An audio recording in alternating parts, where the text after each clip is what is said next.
επιτρέψτε να καλωσορίσω την εταιρεία Λογικός και Ενβέκο, την επικεφαλής την κυρία Παπαδήμα, η οποία βρίσκεται μαζί μας, και με τους συνεργάτες της, η οποία σήμερα θα μας κάνει την πρώτη παρουσίαση του χωροταξικού σχεδιασμού σε 4 δημοτικές ενότητες, μιας και η σύμπραξη των 2 εταιριών είναι η ανάδοχος εταιρεία για τα τοπικά χωρικά σχέδια της Δημοτικής Ενότητας Άμβισσας, Δημοτικής Ενότητας Ιττέας, Γαλαξιδίου και Δεσποίνας.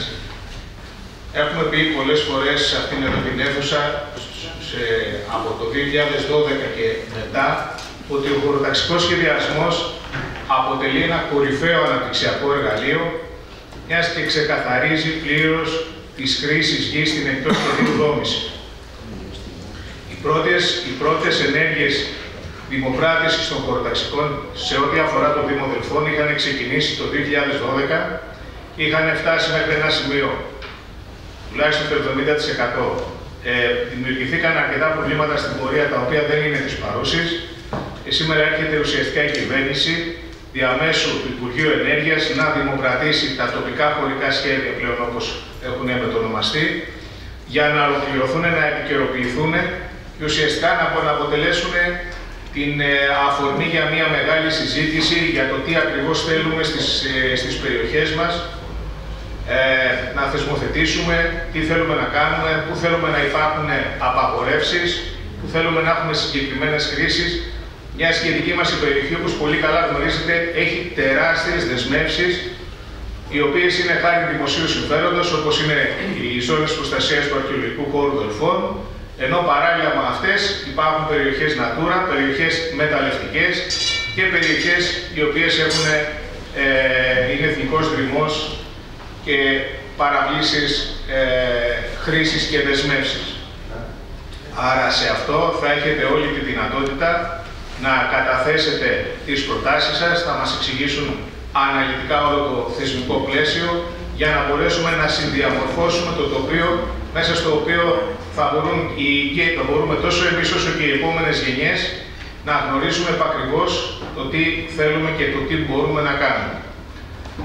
Αυτά τα ολίγα για αρχή. Θα δώσω το λόγο στην εταιρεία η οποία θα μας κάνει την παρουσίαση και νομίζω αμέσως μετά θα έχουμε την ευκαιρία των ερωταπαντήσεων για να ξεδιαλύνουμε λίγο το τοπίο, τι είναι αυτό το οποίο πάμε να κάνουμε. Ευχαριστώ πολύ. Καλημέρα και από μένα. Αν μου επιτρέπετε μόνο να πω πέραν των αυτοδιοικητικών των υπόλοιπων ότι παρίσταται η έφορος αρχαιοτήτων η κυρία Ψάλτη είναι μαζί μας, που είναι ο αντιπεριφερειάρχης ο κύριος Θελμούζος, είναι από την επικεφαλής της αντιπολίτευσης κύριος Αναγνωστόπουλος, διευθύντρια της υπηρεσίας δόμης κυρία Σμακοπούλου, πάρα πολλοί πολίτες, ειδικοί συνεργάτες, αυτοδιοικητικοί, αντιδήμαρχοι από όλες τις δημοτικές ενότητες και υπηρεσιακοί παράγοντες μαζί μας. Καλημέρα λοιπόν και από εμάς.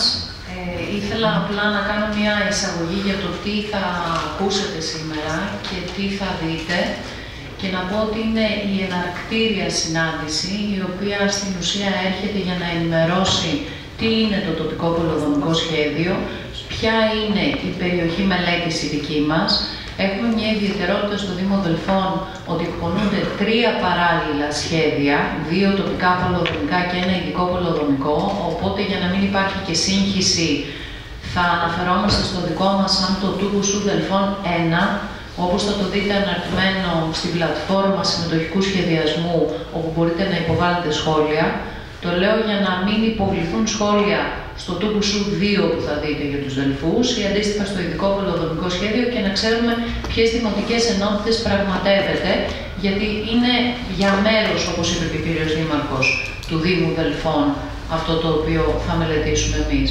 Οπότε σήμερα θα ακούσετε τι ακριβώς είναι το τοπικό πολεοδομικό σχέδιο, τι μπορεί να κάνει, τι μπορεί να ρυθμίσει. Ο κύριος Δήμαρχος ξεκίνησε με τις απαγορεύσεις, εγώ θα έλεγα δείτε το λίγο αναπτυξιακά, ακριβώς επειδή υπάρχουν πολλές δεσμεύσεις στην περιοχή, οι οποίες μερικές φορές είναι και ανυπέρβλητες, δηλαδή το φυσικό και το πολιτιστικό περιβάλλον δεν μπορεί να τροποποιηθεί ούτε μέσω του τοπικού πολεοδομικού σχεδίου. Θα το δούμε όμως συνδυαστικά για να δούμε πώς θα μπορούσαν να οριοθετηθούν και οι χρήσεις, οι οποίες θα δώσουν και μια αναπτυξιακή δυνατότητα στις δημοτικές ενότητες που μελετάμε, σε συνδυασμό με τις δεσμεύσεις και με τους περιορισμούς που ούτως ή άλλως έχουν επιβληθεί για την περιοχή, ειδικά για την προστασία του πολιτιστικού περιβάλλοντος στη συγκεκριμένη περίπτωση. Οπότε θα δώσω το λόγο στους συναδέλφους να μας κάνουν μια συνοπτική παρουσίαση για να καταλάβουμε τι ακριβώς πραγματευόμαστε στο τοπικό πολεοδομικό σχέδιο και ειδικά στην πρώτη ενότητα που έχουμε αυτή τη στιγμή, που αφορά στην ανάλυση και στη διάγνωση των προβλημάτων, για να καταλήξουμε σε κάποιους μήνες από σήμερα στα εναλλακτικά σενάρια, τα οποία επίσης θα ξανασυζητήσουμε σε ανοιχτή παρουσίαση και στα οποία πάλι θα δοθεί δυνατότητα να τοποθετηθεί το κοινό, να επιλέξουμε τελικά το επικρατέστερο σενάριο για να προχωρήσουμε στην οριστικοποίηση της πρότασης, η οποία θα δεσμευτεί και με το προεδρικό διάταγμα στο τέλος. Οπότε δίνω το λόγο στον κύριο Παύλο Ανδριανό, συνάδελφο αρχιτέκτονα, για να ξεκινήσουμε την παρουσίαση. Σας ευχαριστώ. Καλημέρα και από μένα. Σας καλωσορίζουμε στην ανακτήρια πρώτη παρουσίαση για το τοπικό πολεοδομικό σχέδιο του Δήμου Δελφών 1. Η σημερινή παρουσίαση χωρίζεται σε δύο μέρη. Το πρώτο μέρος αφορά το πλαίσιο της μελέτης των τοπικών πολεοδομικών σχεδίων ή αλλιώς του ΠΟΣΟΥ, δηλαδή τι είναι ένα του ΠΟΣΟΥ και τι δυνατότητες έχει ως εργαλείο. Και το δεύτερο μέρος της παρουσίασης θα περιλαμβάνει κάποια αρχικά στοιχεία από την ανάλυση της υπομελέτη περιοχής, καθώς και τη διαδικασία με την οποία θα διαμορφωθούν σε επόμενη φάση της μελέτης τα εναλλακτικά σενάρια χωρικής οργάνωσης για την περιοχή. Οπότε, ξεκινώντας από το πλαίσιο της μελέτης του τοπικού πολεοδομικού σχεδίου, τα τοπικά πολεοδομικά σχέδια εντάσσονται στο πρόγραμμα πολεοδομικών μεταρρυθμίσεων Κωνσταντίνος Δοξιάδης και συγκεκριμένα το τοπικό πολεοδομικό σχέδιο Δήμου Δελφών εντάσσεται στον τρίτο κύκλο του προγράμματος. Το πρόγραμμα χρηματοδοτείται από το Ταμείο Ανάπτυξης και Ανθεκτικότητας και όπως βλέπουμε από το χάρτη, πρόκειται για μια μεγάλη προσπάθεια προκειμένου πάνω από το 80% των δημοτικών ενωτήτων που απαρτίζουν τη χώρα να αποκτήσουν πολεοδομικό σχεδιασμό. Τα όργανα υλοποίησης του προγράμματος είναι, ως κύριος του έργου, είναι το Υπουργείο Περιβάλλοντος και Ενέργειας, το οποίο είναι αρμόδιο για το σύνολο της διαδικασίας, από την κίνηση έως τη θεσμοθέτηση τελικά του προεδρικού διατάγματος που θα είναι το τοπικό πολεοδομικό σχέδιο. Αναθέτουσα αρχή και διευθύνουσα υπηρεσία είναι το Τεχνικό Επιμελητήριο της Ελλάδας, το οποίο είναι αρμόδιο για τη διοίκηση της σύμβασης, ενώ ορίζεται και μια επιτροπή παρακολούθησης, επίβλεψης και παραλαβής, η οποία περιλαμβάνει τρία μέλη, ένα μέλος από το ΤΕ, ένα μέλος από το ΙΠΕΠ και ένα μέλος που αποτελεί τον εκπρόσωπο του Δήμου. Ενώ ανάδοχοι είναι ενώσεις οικονομικών φορέων. Περνώντας τώρα στα τοπικά πολεοδομικά σχέδια και τη σχέση τους με το γενικότερο σύστημα χωρικού σχεδιασμού της χώρας, τα ΤΟΠΟΣΟΥ εντάσσονται στον πολεοδομικό σχεδιασμό και συγκεκριμένα στο πρώτο τοπικό επίπεδο, όπου όπως βλέπουμε είναι και το τοπικό πολεοδομικό σχέδιο Δήμου Δελφών 1, αλλά και το 2 και το ειδικό πολεοδομικό σχέδιο που αναφέρθηκε προηγουμένως. Ενώ σε δεύτερη φάση θα εκπονηθούν και τα ερευνητικά σχέδια εφαρμογής που θα έρθουν να εφαρμόσουν το πολεοδομικό σχεδιασμό. Στο ανώτερο επίπεδο βρίσκεται ο χωροταξικός σχεδιασμός, ο οποίος χωρίζεται σε εθνικό και περιφερειακό επίπεδο και όπου έχουμε τα ειδικά χωροταξικά πλαίσια τα οποία εξειδικεύονται για συγκεκριμένες κατηγορίες όπως είναι οι ανανεώσιμες πηγές ενέργειας και ο τουρισμός. Ενώ στο περιφερειακό επίπεδο έχουμε το περιφερειακό πλαίσιο Στερεάς Ελλάδας που δημιουργήθηκε το 2018 και το οποίο είναι ουσιαστικά αυτό που δίνει τις γενικές κατευθύνσεις οι οποίες πρέπει να εφαρμοστούν μέσω του τοπικού πολεοδομικού σχεδίου. Όπως είπαμε προηγουμένως, στο Δήμο Δελφών εκπονούνται ταυτόχρονα τρία τοπικά και ειδικά πολεοδομικά σχέδια. Το τοπικό πολεοδομικό σχέδιο Δήμου Δελφών αφορά τις δημοτικές ενότητες Αμφίσης, Γαλαξιδίου, Δεσποίνας και Ιτέας. Το τοπικό πολεοδομικό σχέδιο Δήμου Δελφών 2 αφορά τις δημοτικές ενότητες Γραβιάς και Καλλιέων. Ενώ το ειδικό πολεοδομικό σχέδιο Δήμου Δελφών και Δήμου Διστόμου Αράχοντας και Δίκαιας, σε αυτό εντάσσονται οι δύο υπόλοιπες δημοτικές ενότητες, η Δημοτική Ενότητα Περνασού και η Δημοτική Ενότητα Δελφών. Τώρα, περνώντας στο τι μπορεί να κάνει ένα τοπικό πολεμικό σχέδιο ως εργαλείο. Αυτό που είναι πολύ βασικό είναι ότι τα τοπικά πολεμικά σχέδια εγκρίνονται με προεδρικά διατάγματα. Συνεπώς έχουν ενισχυμένες δυνατότητες παρέμβασης σε σχέση με τα ούκουσου και σουάπ του νόμου 2508. Και αυτό που μπορούν να κάνουν είναι ότι κατησχύουν σε σχέση με τις χρήσεις γης που έχουν καθοριστεί με λιμνοτομικό σχέδιο, ενώ μπορούν ακόμα να τροποποιούν ισχύουσες ζώνες οικιστικού ελέγχου. Παράλληλα με το ίδιο προεδρικό διάταγμα εγκρίνονται και προσωρινές οριογραμμές ρεμάτων στις νέες προσπολεδόμενες περιοχές, ενώ μπορούν να τροποποιούν και άλλα προεδρικά διατάγματα που αφορούν την προστασία της αρχιτεκτονικής και πολιτιστικής κληρονομιάς. Αυτό που δεν μπορεί να κάνει με το τοπικό πολεμικό σχέδιο είναι να παρέμβει σε καθεστώτα προστασίας περιοχών τα οποία είναι αρχαιολογικά είτε έχουν να κάνουν με το φυσικό περιβάλλον. Ενώ παράλληλα με τις ειδικές περιβαλλοντικές μελέτες που αφορούν στο φυσικό περιβάλλον υπάρχει δυνατότητα ανάδρασης και ενσωμάτωσης των προτάσεων που θα προταθούν από το τοπικό πολεμικό σχέδιο σε αυτές τις μελέτες. Τώρα, η δομή μιας μελέτης τοπικού πολεμικού σχεδίου περιλαμβάνει αρχικά την κύρια μελέτη, που έχει να κάνει με το χωροταξικό και πολεμικό σχεδιασμό και η οποία μέσω ρυθμίσεων και κατευθύνσεων ορίζει την γενικότερη στρατηγική χωρικής ανάπτυξης και οργάνωσης για την περιοχή μελέτης. Ενώ μέσα στην κύρια μελέτη των τοπικών πολεμικών σχεδίων μπορούν να ενσωματωθούν και άλλες συμπληρωματικές μελέτες ή τεχνικές εκθέσεις, ενώ γενικότερα στο πλαίσιο των ΤΟΚΟΥ έχουν ενταχθεί και τα αντικείμενα των μελέτων οριοθέτησης οικισμών, των μελετών καθορισμού ζωνών υποδοχής συντελεστή δόμησης, καθώς και εκθέσεις εκτίμησης της φέρουσας ικανότητας. Παράλληλα με την κύρια μελέτη των τοπικών πολεμικών σχεδίων υπάρχουν και υποστηρικτικές μελέτες, όπως είναι η στρατηγική μελέτη περιβαλλοντικών επιπτώσεων, η οποία γίνεται επί των ρυθμίσεων που προτείνονται από το τοπικό πολεμικό σχέδιο, ενώ στις νέες προσπολεδόμενες περιοχές θα εκπονηθούν και μελέτη γεωλογικής καταλληλότητας και μελέτη προσωρινής οριοθέτησης των υφιστάμενων υδατορρεμμάτων. Περνώντας τώρα στο χρονοδιάγραμμα της μελέτης, βρισκόμαστε σήμερα στον 5ο μήνα της εκπόνησης, όπου γίνεται και η ενδεικτήρια παρουσίαση σήμερα. Το πρώτο στάδιο ολοκληρώνεται στο 13ο μήνα, όπου μέχρι τότε θα έχει ολοκληρωθεί η προκαταρκτική μελέτη γεωλογικής καταλληλότητας για το σύνολο της περιοχής, αλλά και η α και η β φάση της ΣΠΕ. Αφού ολοκληρωθεί το πρώτο στάδιο, υπάρχει ένας ενδιάμεσος χρόνος παραλαβής και ελέγχου του πρώτου σταδίου, το οποίο διαρκεί 2 μήνες, και ύστερα περνάμε στο δεύτερο στάδιο της μελέτης, στο οποίο ολοκληρώνονται οι υπόλοιπες υποστηρικτικές μελέτες και παράλληλα ολοκληρώνεται και η οριοθέτηση των οικισμών. Μέχρι τον 22ο μήνα, που ολοκληρώνεται και το δεύτερο στάδιο του τοπικού πολεμικού σχεδίου, για να περάσουμε στην έγκριση και στη διαβούλευση της μελέτης. Οπότε τώρα θα δούμε και ένα διάγραμμα ροής, το οποίο εξηγεί γενικότερα τις διαδικασίες οι οποίες περιλαμβάνονται στη μελέτη.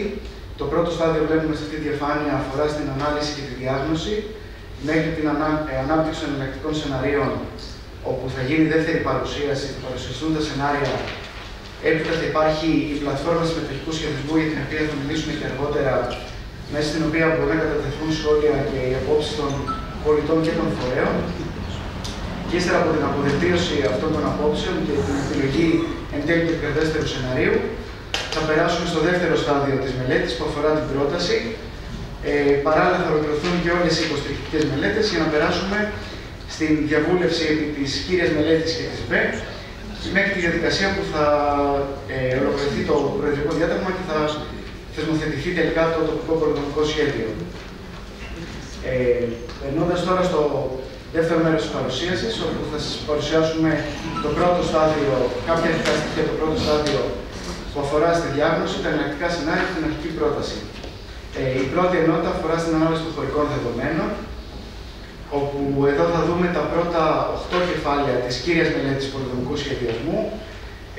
Τα πρώτα 8 κεφάλαια, το πρώτο κεφάλαιο αφορά στην ένταξη στον ευρύτερο χώρο της περιοχής μελέτης. Το δεύτερο κεφάλαιο αφορά στην αναπτυξιακή φυσιογνωμία, όπου γίνεται ανάλυση των πληθυσμιακών δεδομένων και των οικονομικών δεδομένων. Το κεφάλαιο 3 που αφορά στη χωρική οργάνωση της περιοχής μελέτης γενικότερα. Το κεφάλαιο 4 που αφορά στην πολεοδομική οργάνωση συγκεκριμένα των οικιστικών περιοχών και των περιοχών παραγωγικών δραστηριοτήτων. Το κεφάλαιο 5 που αφορά στην κυκλοφοριακή οργάνωση όλων των δικτύων μετακινήσεων. Το κεφάλαιο 6 που αφορά στο φυσικό περιβάλλον. Και το κεφάλαιο 7 και 8 το οποίο έχουν μεταχθεί στοιχεία της κλιματικής αλλαγής και του κλίματος, αλλά και της αναγνώρισης των δικτύων διαχείριση εκτάκτων αναγκών.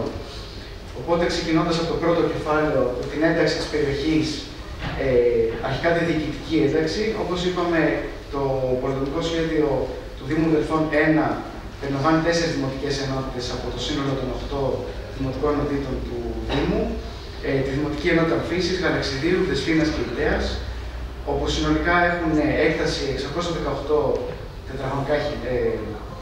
τετραγωνικά χιλιόμετρα, καλύπτουν το 55% δηλαδή του συνόλου του Δήμου Δελφών, ενώ ο πληθυσμός βλέπουμε ότι με συνολικά πληθυσμό 18.000 καταλαμβάνει το 75% το συνόλου του Δήμου.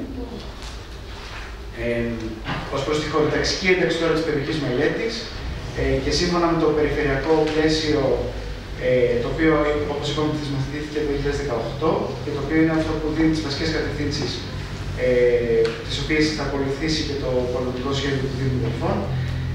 Αυτό κατατάσσει την περιοχή αναπτύσσει πόλους ανάπτυξης, μέσα στην οποία εντάσσεται και η Άμφισσα μέσω του δικτύου Άμφισσας Ιτέας Δελφών. Η Άμφισσα λοιπόν ορίζεται ως έδρα περιφερειακής ενότητας, περιλαμβάνοντας αποκεντρωμένες λειτουργίες οι οποίες αντιστοιχούν στο ρόλο της ως έδρα περιφερειακής ενότητας, ενώ το δίκτυο αυτό έχει ρόλο ειδικού διεθνούς και εθνικού πόλου, αφού ενσωματώνει ειδικές παγκόσμιες εμβέλειας πολιτιστικούς πόρους, υποδομές, αλλά και λιμένα πύλη ενισχυμένων τουριστικών δυνατοτήτων διεθνούς ευρωπαϊκού προορισμού που περιλαμβάνει την κρουαζιέρα.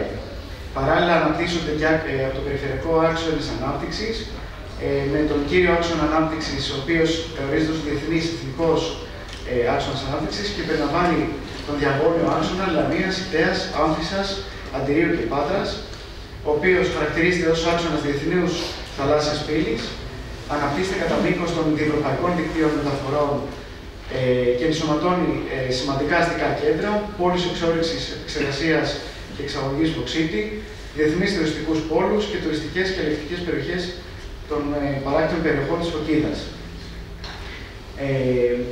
Ακόμα άλλος άξονας ο οποίος διέρχεται την περιοχή είναι ο συνδετήριος άξονας του Διαγωνίου και του Ανατολικού χερσαίου άξονα, ο οποίος ενσωματώνει το Παθέ Θήβας, τη Λιβαδιά, την Ιταία και την Άμφισσα. Ενώ τέλος, από το περιφερειακό ορίζονται χωρικές ενότητες, συγκεκριμένα η περιοχή εντάσσεται στη χωρική ενότητα 5, η οποία αφορά στην ευρύτερη περιοχή του δικτύου Άμφισσας, Ιτέας και Δελφών, και τα κύρια χαρακτηριστικά του είναι ο βασικός του χαρακτήρας με δυνατότητες με προσωπική κατοίκηση, να λειτουργεί ως πολιτιστικός, μορφωτικός και τουριστικός πόλος διεθνούς εμβέλειας, ενσωματώνοντας τους δελφούς αλλά και το δελφικό τοπίο αλλά και παραδοσιακούς οικισμούς και καταλαμβάνει το σύνολο της περιφερειακής ενότητας Φωκίδας. Τώρα, οι γενικοί στόχοι οι οποίοι καθορίζονται από το περιφερειακό πλαίσιο της στερεάς Ελλάδας είναι γενικότερα η ενίσχυση της θέσης και του ρόλου της περιφέρειας και στον διεθνή αλλά και στον εθνικό χώρο, η προώθηση της εδαφικής συνοχής, η διασφάλιση του φυσικού και πολιτιστικού περιβάλλοντος αλλά και η ανάδειξή του ως παράγοντα ανάπτυξης για την περιοχή, η αποτελεσματική διαχείριση των πόρων, η προσαρμογή στις επιπτώσεις κλιματικής αλλαγής που θα αναφερθούμε και αργότερα, η προστασία του τοπίου αλλά και η προώθηση της συνεργατικότητας και της συμπληρωματικότητας. Ενώ τέλος, το πρότυπο χωρικής οργάνωσης, το οποίο καθορίζεται, αφορά στο συνδυασμό της πολυκεντρικής συνεκτικής, δηλαδή σε σχέση με τους οικισμούς δόμηση ανάπτυξης, αλλά παράλληλα και την προώθηση της δικτύωσης και της συνεργασίας που θα προωθεί αστικά κέντρα και πόλους ανάπτυξης. Ενώ οι ειδικότερες κατευθύνσεις οι οποίες καθορίζονται και σε σχέση με την περιοχή μελέτης αφορούν στην προώθηση ειδικού προγράμματος για την περιοχή του Ελαιώνα, της Άμφισσας, των Δελφών και της Αράποβας ως προστατευόμενο διεθνές μνημείο της UNESCO, η περαιτέρω ανάπτυξη του ΒΙΟΠΑ Άμφισσας, η κατεύθυνση η Άμφισσα να αποτελέσει χώρα εξειδικευμένων πανεπιστημιακών σπουδών, η ανάπτυξη του θαλάσσιου τουρισμού μέσω της ανάπτυξης της Μαρίνας Ιτέας ενώ ορισμένες ιδέες υπάρχει κατεύθυνση να λειτουργήσει ως λιμένας κουρασιέρας εθνικής σημασίας.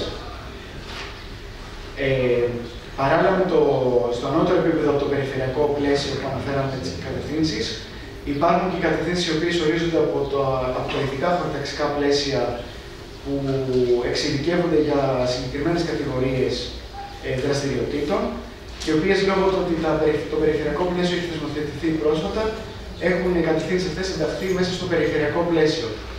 Ενδεικτικά να αναφέρουμε ότι το ειδικό χωροταξικό πλαίσιο για τη βιομηχανία προωθεί την οργανωμένη χωροθέτηση κατά κύριο μόνο στο βιοπάτ της περιοχής των παραγωγικών δραστηριοτήτων. Δεν εντοπίζονται προβλήματα ή ασυμβατότητες σχετικά με την τουριστική ανάπτυξη της περιοχής, ενώ δεν εντοπίζονται και περιβαλλοντικές επιπτώσεις.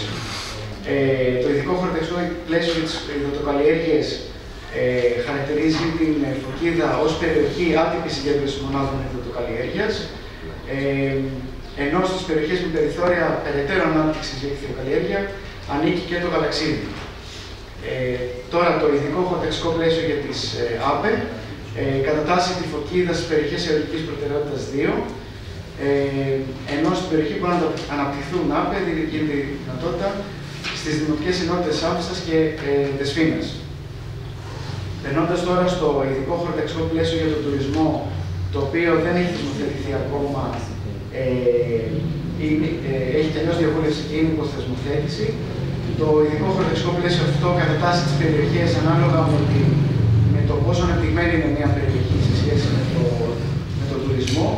Βλέπουμε και από το χάρτη ότι η Δημοτική Ενότητα Ιδέας εντάσσεται στις αναπτυσσόμενες περιοχές, στην κατηγορία Γ δηλαδή. Η Δημοτική Ενότητα Γαλαξιδίου κατατάσσεται στις περιοχές με δυνατότητες ανάπτυξης, ενώ οι Δημοτικές Ενότητες Άμφισσας και Δεσφήνας κατατάσσονται στις μη ανεπτυγμένες περιοχές. Τώρα, ανάλογα με την κατηγορία στην οποία κατατάσσεται κάθε περιοχή, δίνονται και συγκεκριμένες κατευθύνσεις, οι οποίες αφορούν στα κίνητρα εξυγχρονισμού. Κίνητρα εξυγχρονισμού τα οποία δίνονται κατά κύριο λόγο στις αναπτυσσόμενες περιοχές με αναβάθμιση των υφιστάμενων τουριστικών καταλυμάτων σε 4 ή 5 αστεριών καταλύματα. Κατεύθυνση η οποία δίνεται και στις περιοχές με δυνατότητες ανάπτυξης, όπως είναι στην περιοχή του Δημοτικής Ενότητας Γαλαξιδίου.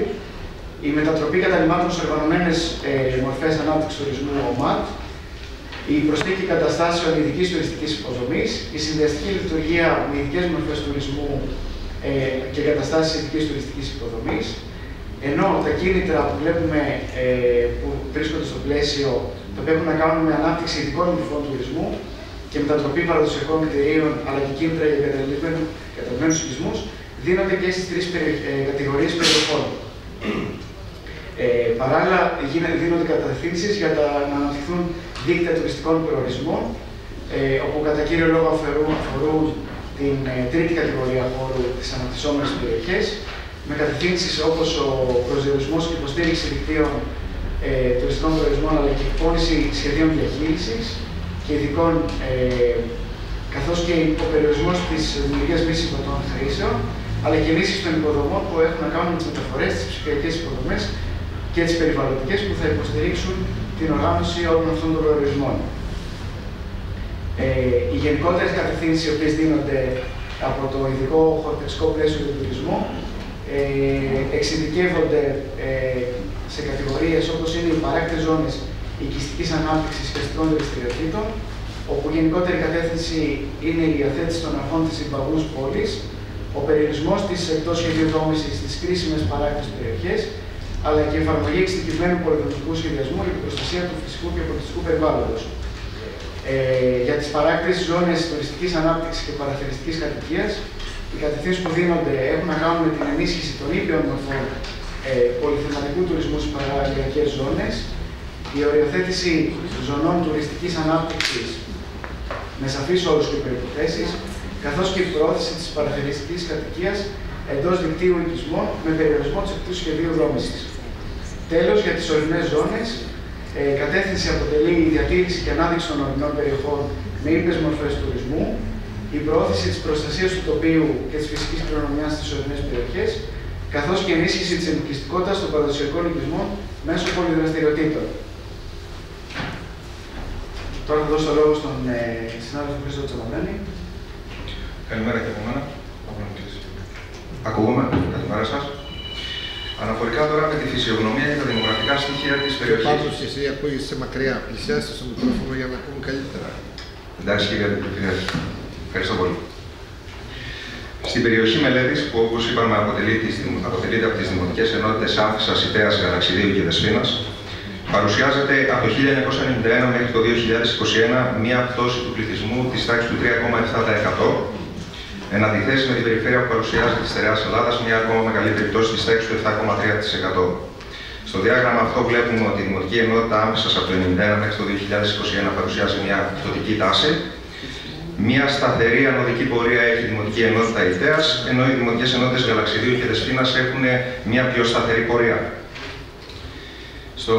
Στο επόμενο διάγραμμα δείχνουμε τη πληθυσμιακή αυτή εξέλιξη αναδημοτικές κοινότητες. Μπορούμε να δούμε ότι με πράσινο περίπου χρώμα αύξηση παρουσιάζουν οι δημοτικές ενότητες Ιτέας, Κύρας, Σερνικακίου, Δροσοπορείου και Προσιλίου. Μία σταθερή προσπτωτική οι δημοτικές κοινότητες Άμφισσας, Ελαιώνα και Γαλαξιδίου και μία μεγαλύτερη πτώση παρουσιάζουν οι δημοτικές κοινότητες Δεσποίνας, Αγίας Ευθυμίας, Αγίου Κωνσταντίνου, Βουνιχώρας, Τριτέας, Πεντεωρίων και Αγίων Πάντων. Αντίστοιχα με αυτό το πίνακα, παρακάτω έχουμε μία αποτύπωση της πυκνότητας του πληθυσμού στις αντίστοιχες δημοτικές κοινότητες, όπου βλέπουμε ότι τη χαμηλότερη πυκνότητα έχουν οι πιο ορεινοί οικισμοί, με μεγαλύτερη πυκνότητα να εντοπίζεται στα μεγάλα αστικά κέντρα Άμφισσας, Ιτέας και Κύρας. Παρακάτω παρατηρούμε, σε αυτό το διάγραμμα έχουμε κάνει μια αποτύπωση, σύμφωνα με τα στοιχεία που είχαμε, πώς είναι διαρθρωμένο το παραγωγικό μοντέλο της περιοχής. Ο πρωτογενής τομέας, όπου υπάρχει μια περιορισμένη συμμετοχή στην οικονομική του διάρθρωση λόγω και των δεσμεύσεων που υπάρχουν στην περιοχή, είναι της τάξης του 17% στον πληθυσμό. Ο δευτερογενής είναι ακόμα μικρότερος της τάξης του 12%, ενώ γενικά στην περιοχή μελέτης ο τριτογενής τομέας, που αποτελεί και το κυρίαρχο στοιχείο παραγωγής, είναι της τάξης του 71%. Ποσοστά τα οποία, αν εξαιρέσουμε τη δημοτική ενότητα Γαλαξιδίου, που υπάρχει μια ενίσχυση του πρωτογενή, την ίδια εικόνα βλέπουμε σε κάθε δημοτική ενότητα, όπως είναι η Άμφισσα, η Ιταία και το Γαλαξίδι. Αυτά που μόλις αναφέρθηκαν είναι αποτυπωμένα και σε ποσοστό συγκριτικά για να δούμε τα αντίστοιχα στοιχεία τόσο στην χώρα μας όσο στην περιφέρεια Στερεάς Ελλάδος, στην περιφερειακή ενότητα Φωκίδας, σε όλο το Δήμο Δελφών και πώς γίνεται αναλυτικά στην Άμφισσα, στο Γαλαξίδι και στη Δεσπόίνα, όπου εδώ φαίνεται σε ποσοστά. Προχωρώντας τώρα στο κεφάλαιο Α3, που είναι η χωρική οργάνωση και η πολυδομική οργάνωση της περιοχής μελέτης, στην Δημοτική Ενότητα Άμφισσας είχαμε θεσμοθέτηση με ΦΕΚ το 490 του 2013 το Γενικό Πολεοδομικό της Άμφισσας, το οποίο έχει μια τροποποίηση την επόμενη χρονιά, το 87 του 2014. Στην Δημοτική Ενότητα Δεσποίνας υπάρχει Γενικό Πολεοδομικό, το οποίο έχει θεσμοθετηθεί το 2013. Στην Ιταία και στην Κύρα υπάρχει Γενικό Πολεοδομικό το 1987 με τροποποίηση το 1998 και υπήρχε και σε εξέλιξη το 2014 το Γενικό Πολεοδομικό για αναθεώρησή τους που έφτασε μέχρι το Β2 στάδιο. Στην Δημοτική Ενότητα Γαλαξιδίου έφτασε στο Β2 στάδιο το Σχέδιο Χωρικής Οικιστικής Οργάνωσης Ανοιχτής Πόλης, το ΣΧΟΑΠ το περίπου. Ρίχνοντας μία ματιά για να έχουμε μία εικόνα, στο Γενικό Πολεοδομικό της Άμφισσας προβλεπόταν επέκταση της πόλης στα νότια, καθώς επίσης στα δυτικά και στα βορειοδυτικά, με αντίστοιχη οριοθέτηση του οικισμού της Αγίας Ευθυμίας και πολεοδόμησή του. Και είχε χωροθετηθεί μια ζώνη πονδρεπορείου στα νοτιοδυτικά της πόλης. Στην περιοχή της Δημοτικής Ενότητας Άμφισσας προβλέπονταν 9 περιοχές ειδικής προστασίας, που μπορείτε να τις δείτε, που αφορά κυρίως ζώνες προστασίας αρχαιολογικών χώρων, ρεμάτων και γεωργικής γης, και προβλέπονταν και 6 περιοχές ελέγχου και περιορισμού της δόμησης, όπου μπορούσαν να χωροθετηθούν αθλητικές δραστηριότητες, αποκαταστάσεις ανενεργών μεταλλευτικών εγκαταστάσεων και προστασία του περιοριστικού χώρου. Στο Γενικό Πολεοδομικό της Δεσποίνας φαινόταν ότι υπήρχε μια ζήτηση για Α και Β κατοικία ή για τουριστικά καταλύματα που εντοπίζονταν τόσο στην περιοχή της Δεσποίνας όσο και στον συνοικισμό της Αγίας Σοφίας, στο Καραβάνι και στο Γιαλινάμ. και προβλέπονταν και 5 περιοχές ειδικής προστασίας, αρχαιολογικού χώρου, θαλάσσιου μετώπου, ρεμάτων, δασικών εκτάσεων και γεωλογικά ακατάλληλων εδαφών. Στο γενικό πολεοδομικό τώρα της Ιτέας και της Κύρας προβλεπόταν εκείνη την εποχή, το 1987, με την αναθεώρηση του 1998, πολεοδομική οργάνωση των οικισμών Ιτέας και Κύρας, και μάλιστα προβλεπόταν τότε ότι ο πληθυσμός της περιοχής θα έφτανε τους 11.500 κατοίκους, επέκταση 450 στρέμματα στην Ιτέα και 300 στην Κύρα, με δημιουργία 3 πολεοδομικών ενωτήτων, με μέσο συντελεστή δόμησης 1,5, 1,80 και 1,20 αντίστοιχα. Ο προσδιορισμός των χρήσεων γης προέβλεπε τη δημιουργία κατοικίας, αμυγούς, οργάνωση υπάρχοντων εγκαταστάσεων εκπαίδευσης, δημιουργία κέντρου υγείας, αθλητικών εγκαταστάσεων, διευθέτηση του χυμάρου Σπίτσα. Κάποια πράγματα υλοποιήθηκαν, κάποια δεν έχουν υλοποιηθεί ακόμα. Το ΣΚΟΑΠ γαλαξιδίου που έφτασε μέχρι το Β2 στάδιο προέβλεπε επέκταση του γαλαξιδίου εντός της ζώνης Δ νοτιοανατολικά του οικισμού και οριοθέτηση των οικισμών βουνηχώρας και πεντεωρίων. Προέβλεπε 8 περιοχές ειδικής προστασίας περιαστικού δάσους, δασικών εκτάσεων, προστασίας ρεμάτων και προέβλεπε και 6 περιοχές ελέγχου και περιορισμού της δόμησης για ανάπτυξη γεωργικών χρήσεων, κτηνοτροφικών, γεωργικών, εναλλακτικών μορφών τουρισμού, βιολογικής λειτουργίας και τοπίου ιδιαίτερου φυσικού κάλους. Η αναθεώρηση του γενικού πολεοδομικού της Ιτέας και της Κύρας, που έφτασε και αυτή στο Β2, προέβλεπε ότι έκανε μια παραδοχή ότι η Τρικταία θα εξυπηρετείται από την Ιτέα. Για την Κύρα ίσχυαν ό,τι ίσχυε και παλιότερα στα γενικά πολεοδομικά, σαν μία ενότητα, ενώ για την Ιτέα ότι θα αποτελούνταν από 2 από το παλαιό τμήμα της πόλης ως ενότητα 1 και την επέκταση ως ενότητα 2. Φαινόταν τότε ότι δεν υπήρχαν έντονες οικιστικές πιέσεις ούτε για Α κατοικία, ούτε για Β, ούτε για τουριστικά καταλύματα ή ανάπτυξη ζώνης κτηνοτροφικών δραστηριοτήτων. Προέβλεπε 6 περιοχές ειδικής προστασίας, αρχαιολογικής, προστασίας τοπίου. Προέβλεπε 6 περιοχές ελέγχου και περιορισμού της δόμησης που τις χαρακτήριζε αναψυχής ή ήπιας τουριστικής ανάπτυξης, περιοχής εγκατάστασης παραγωγικών δραστηριοτήτων, ΠΟΑΠ, περιοχές οργανωμένης ανάπτυξης παραγωγικών δραστηριοτήτων, συνοδόρων εγκαταστάσεων μεταλλευτικών δραστηριοτήτων, τουριστικό λιμένα Ιτέας και κάποιες περιοχές ιδιαίτερων χρήσεων, όπως το λιμάνι με τα αλλιευτικά καταφύγια, τις εγκαταστάσεις του βιολογικού καθαρισμού, κινητήρια, με γραμμές μεταφοράς ΔΕΗ και προστασίας υπεραστικής συγκοινωνίας. Προχωρώντας τώρα να δούμε λίγο τον εξοαστικό χώρο της περιοχής μελέτης, σύμφωνα με τα στοιχεία τα οποία έχουμε, το 43% περιλαμβάνει σκληροφυλλική βλάστηση, το 15% φυσικούς βοσκοτόπους και το δάσος κονοφόρων αντιστοιχεί στο 14%. Προχωρώντας στην ΖΟΕ Δελφών, που μας αφορά, έχουμε το 1985 το Προεδρικό Διάταγμα για τη ΖΟΕ Δελφών, το οποίο ακυρώθηκε για θετικούς λόγους στο ΣΤΕ, που προέβλεπε περιοχή 1 που απαγορευόταν κάθε δόμηση και περιοχές με αριθμό 2 που επιτρεπόταν ανέγερση αγροτικών κατοικιών. Εν συνεχεία υπήρχε η υπουργική απόφαση που έγινε ΦΕΚ το 1991, που ονομάστηκε Προστασία Αρχαιολογικού Χώρου Δελφών και Ευρύτερου Δελφικού Τοπίου, με ενσωμάτωση της ΖΟΕ.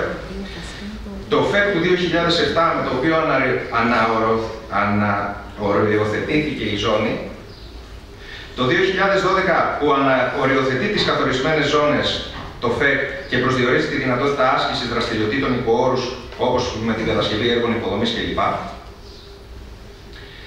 Τώρα να δούμε λίγο αναλυτικότερα ότι η ζώνη Α, όπως φαίνεται το διαγραμμισμένο, δεν ξέρω αν φαίνεται, αν είναι ευκρινές, ποιες περιοχές περιλαμβάνει στην περιοχή μελέτης που μας αφορούν, που ουσιαστικά απαγορεύεται η δόμηση, καθώς και κάθε δραστηριότητα και χρήση, οι οποίες είναι δυνατόν να επιβαρύνουν με άμεσο ή έμεσο τρόπο το δελφικό τοπίο. Επιτρέπεται η επισκευή, συντήρηση, η βελτίωση και ο εξυγχρονισμός δικτύων υποδομής εθνικής εμβέλειας, εναέριων τοπικών δικτύων διανομής ηλεκτρικής ενέργειας και σταθερών επικοινωνιών, υπόγειων και επιφανειακών δικτύων κοινής ωφέλειας, η συντήρηση των υφιστάμενων οδών στο σημερινό πλάτος τους και σύμφωνα με το υπάρχον υλικό επιστροφής τους, οι εργασίες εκκίνητρης ρεμάτων και χυμάρων. Διατηρείται ο αγροτικός χαρακτήρας της περιοχής που αφορά κατά κύριο λόγο στην τοπική παραδοσιακή ελαιοκαλλιέργεια και επιτρέπεται η συνέχιση της λειτουργίας και εξυγχρονισμός των υφιστάμενων μονάδων επεξεργασίας.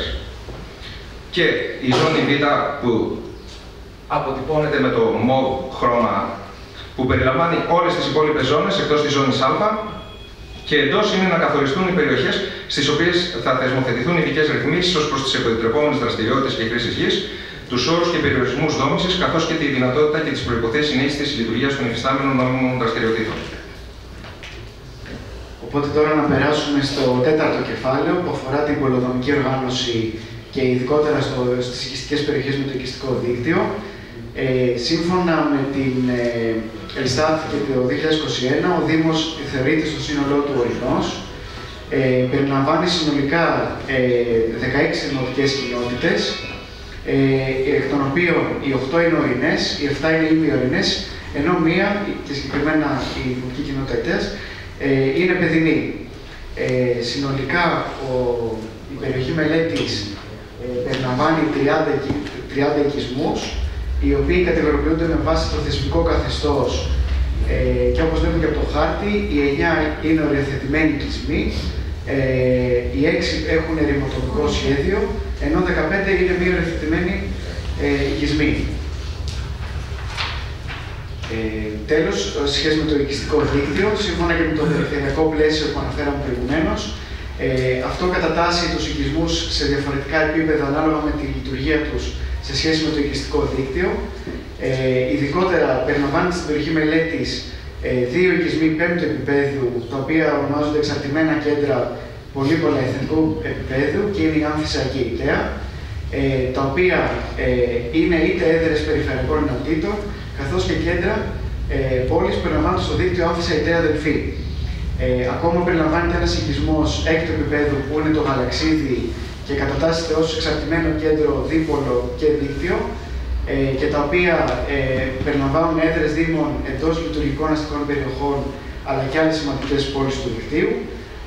Ενώ τέλος υπάρχει και η Δεσπόινα, η οποία είναι 7ου επίπεδου οικισμός και θεωρείται ως εξαρτημένο κέντρο και σε αυτό κατατάσσεται ως πρώην έδρα Δήμου. Οι κατευθύνσεις που δίνονται από το περιφερειακό χωροταξικό πλαίσιο σχέση με το οικιστικό δίκτυο είναι η ανάπτυξη μιας πολυκεντρικής δομής των οικισμών, η συμπληρωματικότητα των ρόλων μεταξύ τους, καθώς και η προώθηση των λειτουργικών αστικών περιοχών αλλά και αστικών περιοχών όπου θα αναδειχθούν στο κοινοτικό εθνικό οικιστικό δίκτυο. Περνώντας τώρα στο κεφάλαιο Α7 και Α8, αυτά πρόκειται για 2 κεφάλαια τα οποία έχουν ενσωματωθεί στο πολεοδομικό σχεδιασμό υπό το πρίσμα της μελέτης των κινδύνων που προκύπτουν από την κλιματική αλλαγή, αλλά και άλλων φυσικών και τεχνολογικών καταστροφών που στο σύνολό τους επηρεάζουν την ανθεκτικότητα και την βιώσιμο μιας περιοχής. Το θεσμικό πλαίσιο εξειδικεύεται σε σχέση με την κλιματική αλλαγή σε διαφορετικά επίπεδα και ειδικότερα εξειδικεύεται στο επίπεδο της περιφέρειας μέσω του Περιφερειακού Σχεδίου Προσαρμογής στην Κλιματική Αλλαγή ή αλλιώς ΠΕΣΚΑ, για το οποίο αναμένεται η έγκριση της ΒΕΠ προκειμένου να θεσμοθετηθεί. Μέσα από το θεσμικό πλαίσιο του ΠΕΣΚΑ μελετώνται 2 σενάρια αύξησης των αερίων του θερμοκηπίου για 2 μελλοντικές περιόδους έως το τέλος του αιώνα. Το σενάριο της σταθεροποίησης, που είναι και το πιο ρεαλιστικό, αλλά και το σενάριο της αύξησης των εκπομπών, που είναι το δυσμενέστερο.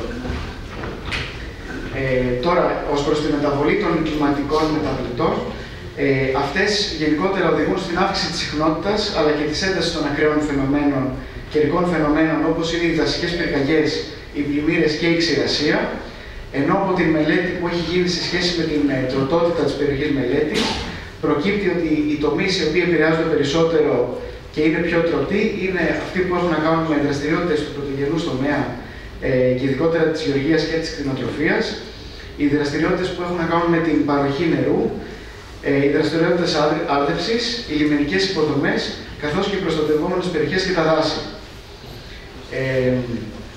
Τώρα, προς τις περιοχές υψηλού κινδύνου σε φυσικές καταστροφές, εντοπίζω ότι τη μελέτη οι κίνδυνοι πλημμύρας, οι οποίοι χωρίζονται σε ζώνες δυνητικά υψηλού κινδύνου πλημμύρας και αξιολογούνται τα σχέδια διαχείρισης κινδύνων πλημμύρας για διδατικά διαμερίσματα 4 και 7 που αφορούν την περιοχή μελέτης, ο κίνδυνος σεισμού, οι ζώνες ερημοποίησης, ο κίνδυνος πυρκαγιάς και ειδικότερα οι συγκεντρώσεις κατοικίας που έχουν υψηλό κίνδυνο πυρκαγιάς, οι περιοχές προστασίας ποταμών, ρεμάτων και άλλων υδάτινων επιφανειών και υδρολειψίας, οι λατομικές ζώνες και οι περιοχές επιφανειακής εξόρυξης για αποκατάσταση, καθώς και περιοχές με γεωλογική επικινδυνότητα. Ακόμα γίνεται εκτίμηση επικινδυνότητας από μονάδες σε βέζο, με την καταγραφή των υφιστάμενων εγκαταστάσεων που υπάγονται στην κοινοτική οδηγία για την κατηγορία σε βέζο 3, οι ζώνες προστασίας με βάση τον βαθμό ευπάθειάς τους, καθώς και το πλαίσιο προστασίας των κρίσιμων υποδομών. Από τη μελέτη των φυσικών κινδύνων για την περιοχή μελέτης, προκύπτει ότι δεν εντάσσεται σε κάποια ζώνη δυνητικά υψηλού κινδύνου πλημμύρας, αν και στο παρελθόν έχει καταγραφεί ένα σημαντικό πλημμυρικό φαινόμενο στη δημοτική κοινότητα Άμφισσας, ενώ τέλος στην περιοχή μελέτης δεν καταγράφεται καμία μονάδα σε βέζο. Τέλος, οι Δήμοι και οι Περιφέρειες στο πλαίσιο της πολιτικής προστασίας συντάσσουν σχέδια διαχείρισης πολιτικής προστασίας, προκειμένου να αντιμετωπίσουν τα έκτακτα συμβάντα όπως είναι οι σεισμοί, οι πλημμύρες αλλά και οι πυρκαγιές. Στα σχέδια αυτά οργανώνεται ένα χωρικό δίκτυο διαχείρισης των εκτάκτων αναγκών, λαμβάνοντας υπόψη και την προσβασιμότητα για άτομα με ειδικές ανάγκες αλλά και τα εμποδιζόμενα άτομα. Ενώ από την αξιολόγηση της μελέτης του ΠΕΣΠΑ, το οποίο είναι προς θεσμοθέτηση, αλλά και των σχεδίων διαχείρισης κινδύνων πλημμύρας και της προκαταρκτικής μελέτης γεωλογικής καταλληλότητας που θα γίνει μέσω του τοπικού πολυδομικού σχεδίου, θα προκύψουν τελικά προτάσεις για μέτρα προσαρμογής στην κλιματική αλλαγή, αλλά και μέτρα υποστηρικτικά στην αντιμετώπιση των εκτάκτων αναγκών. Θα δώσω τώρα το λόγο στην συνάδελφο Αγγελική Γαρίδη. Καλημέρα και από μένα. Θα κάνουμε μια συνοπτική αναφορά στα στοιχεία φυσικού και πολιτιστικού περιβάλλοντος, καθώς και σε στοιχεία τοπίου που αφορούν την περιοχή μελέτης. Στην περιοχή μελέτης, στις δημοτικές ενότητες ενδιαφέροντος, εντοπίζονται τμήματα των ακόλουθων περιοχών του δικτύου Natura 2000. Η ειδική ζώνη διατήρησης όρος Γκιώνα, η οποία εντοπίζεται βόρεια της περιοχής μελέτης και καλύπτει έκταση 15,62% της έκτασής της. Η ζώνη ειδικής προστασίας ευρύτερη περιοχή Γαλαξιδίου, η οποία εντοπίζεται νότια της περιοχής μελέτης και καλύπτει ποσοστό 19,73% της έκτασής της. Η ζώνη ειδικής προστασίας κορυφές όρους Γκιώνα, Χαράδρα, Ρεκά, Λαζόρεμα και Βαθιά Λάκα, η οποία εντοπίζεται βορειοδυτικά και καλύπτει ποσοστό 6,71% της περιοχής ενδιαφέροντος. Η ειδική ζώνη διατήρησης παραλική ζώνη Επωνάφου Ακτεός Ιδέα περιοχή Πηγές Χιλιαδού σε ποσοστό 4,23% της έκτασής της. Και η ειδική ζώνη διατήρησης Νοτιοανατολικός Παρνασσός, Εθνικός Δήμος Παρνασσού, Δάσος Τυφλωρίας, Φιλιοβάρα, Τροπολίδροσου, η οποία καλύπτει ποσοστό 2,72%. Επίσης, εντοπίζεται μικρό ποσοστό του τόπου κοινοτικής σημασίας Κορινθιακού πόλου. Οι ειδικές περιβαλλοντικές μελέτες, οι οποίες είναι παράλληλα με τα πολεοδομικά σχέδια σε εξέλιξη, θα υποδείξουν ζώνες και επιτρεπόμενες χρήσεις εντός των ορίων των περιοχών Natura, σε συνάρτηση με τα προστατευόμενα είδη και τους οικοτόπους κάθε ομάδας περιοχών και πάντα σε αρμονία με τις ανθρωπογενείς δραστηριότητες της περιοχής. Την έγκρισή τους θα ακολουθήσει η έκδοση προεδρικών διαταγμάτων, συγκεκριμένα για την περιοχή μας και για τις περισσότερες από τις ζώνες Natura στις οποίες αναφερθήκαμε. Είναι σε εξέλιξη ειδική περιβαλλοντική μελέτη 6β, ομάδα περιοχών Natura περιφερειακών ενωτήτων Βιωτίας, Εύβοιας, Πτιότητας, Ιδρυτανίας και Φωκίδας, για την οποία έχει ολοκληρωθεί η δημόσια διαβούλευση. Αντίστοιχα, για την περιοχή Natura του Κορινθιακού κόλπου είναι σε εξέλιξη η ΕΠΙΜΗ 10β, ομάδα περιοχών Natura περιφερειακών ενωτήτων Κορινθίας, Αργολίδας, Αρκαδίας και Λακωνίας μέρους, για την οποία επίσης έχει ολοκληρωθεί η διαβούλευση. Αναφορικά τώρα με τις προτάσεις, τα αποτελέσματα της ειδικής περιβαλλοντικής μελέτης, οι περιοχές εκτός σχεδίου και εκτός οικισμών των περιοχών Natura 2000 που αποτελούν και το αντικείμενο των ΕΠΙΜΗ, διακρίνονται σε επιμέρους ζώνες ανάλογα με τον επιδιωκόμενο βαθμό προστασίας του προστατευτέου αντικειμένου και επιλέγονται μεταξύ των εξής. Υπάρχουν ζώνες απόλυτης προστασίας της φύσης, οι οποίες αφορούν περιοχές εξαιρετικά σημαντικές από πλευράς προστασίας και εντός των οποίων δίνεται να λάβουν χώρα δραστηριότητες σχεδόν αποκλειστικά έρευνας και προστασίας και στο πλαίσιο αυτό να επιλέγονται ειδικές κατηγορίες αντίστοιχες χρήσεων. Επίσης, υπάρχουν ζώνες προστασίας της φύσης που αφορούν περιοχές πολύ σημαντικές από πλευράς προστασίας και στις οποίες δίνεται να λαμβάνουν χώρα δραστηριότητες κυρίως του πρωτογενούς τομέα και αντίστοιχα να επιλέγονται οι ειδικές κατηγορίες χρήσεων γης. Συνεχίζουμε με τις ζώνες διατήρησης οικοτόπων και ειδών, οι οποίες αφορούν περιοχές σημαντικές από πλευράς προστασίας και εντός των οποίων δύναται να λαμβάνουν χώρα μικρής κλίμακας και εύρους ανθρωπογενείς δραστηριότητες και αντίστοιχα οι ειδικές κατηγορίες χρήσεων που τις συνοδεύουν. Και τέλος, οι ζώνες βιώσιμης διαχείρισης των φυσικών πόρων, που αφορούν περιοχές σχετικά σημαντικές από πλευράς προστασίας αντικειμένου, όπου εκεί μπορεί να γίνει συνδυασμός της βιώσιμης διαχείρισης των φυσικών πόρων με ανθρωπογενείς δραστηριότητες κατάλληλου είδους και κλίμακας και να επιλέγονται αντίστοιχα και ειδικές κατηγορίες χρήσεων. Σύμφωνα με τα διαθέσιμα στοιχεία που υπάρχουν ως αυτή τη στιγμή και μετά την ολοκλήρωση της δημόσιας διαβούλευσης για την ΕΠΜΗ που αφορά τις περισσότερες περιοχές Natura της περιοχής μελέτης, διακρίνονται ζώνες βιώσιμης διαχείρισης φυσικών πόρων κυρίως γύρω από οικισμούς και από τις εξορρυκτικές δραστηριότητες, ώστε ασφαλώς να μπορούν να συνεχιστούν, και ζώνες διατήρησης οικοτόπων και ειδών και σε μικρότερο βαθμό κάποιες περιοχές και ζώνες προστασίας της φύσης.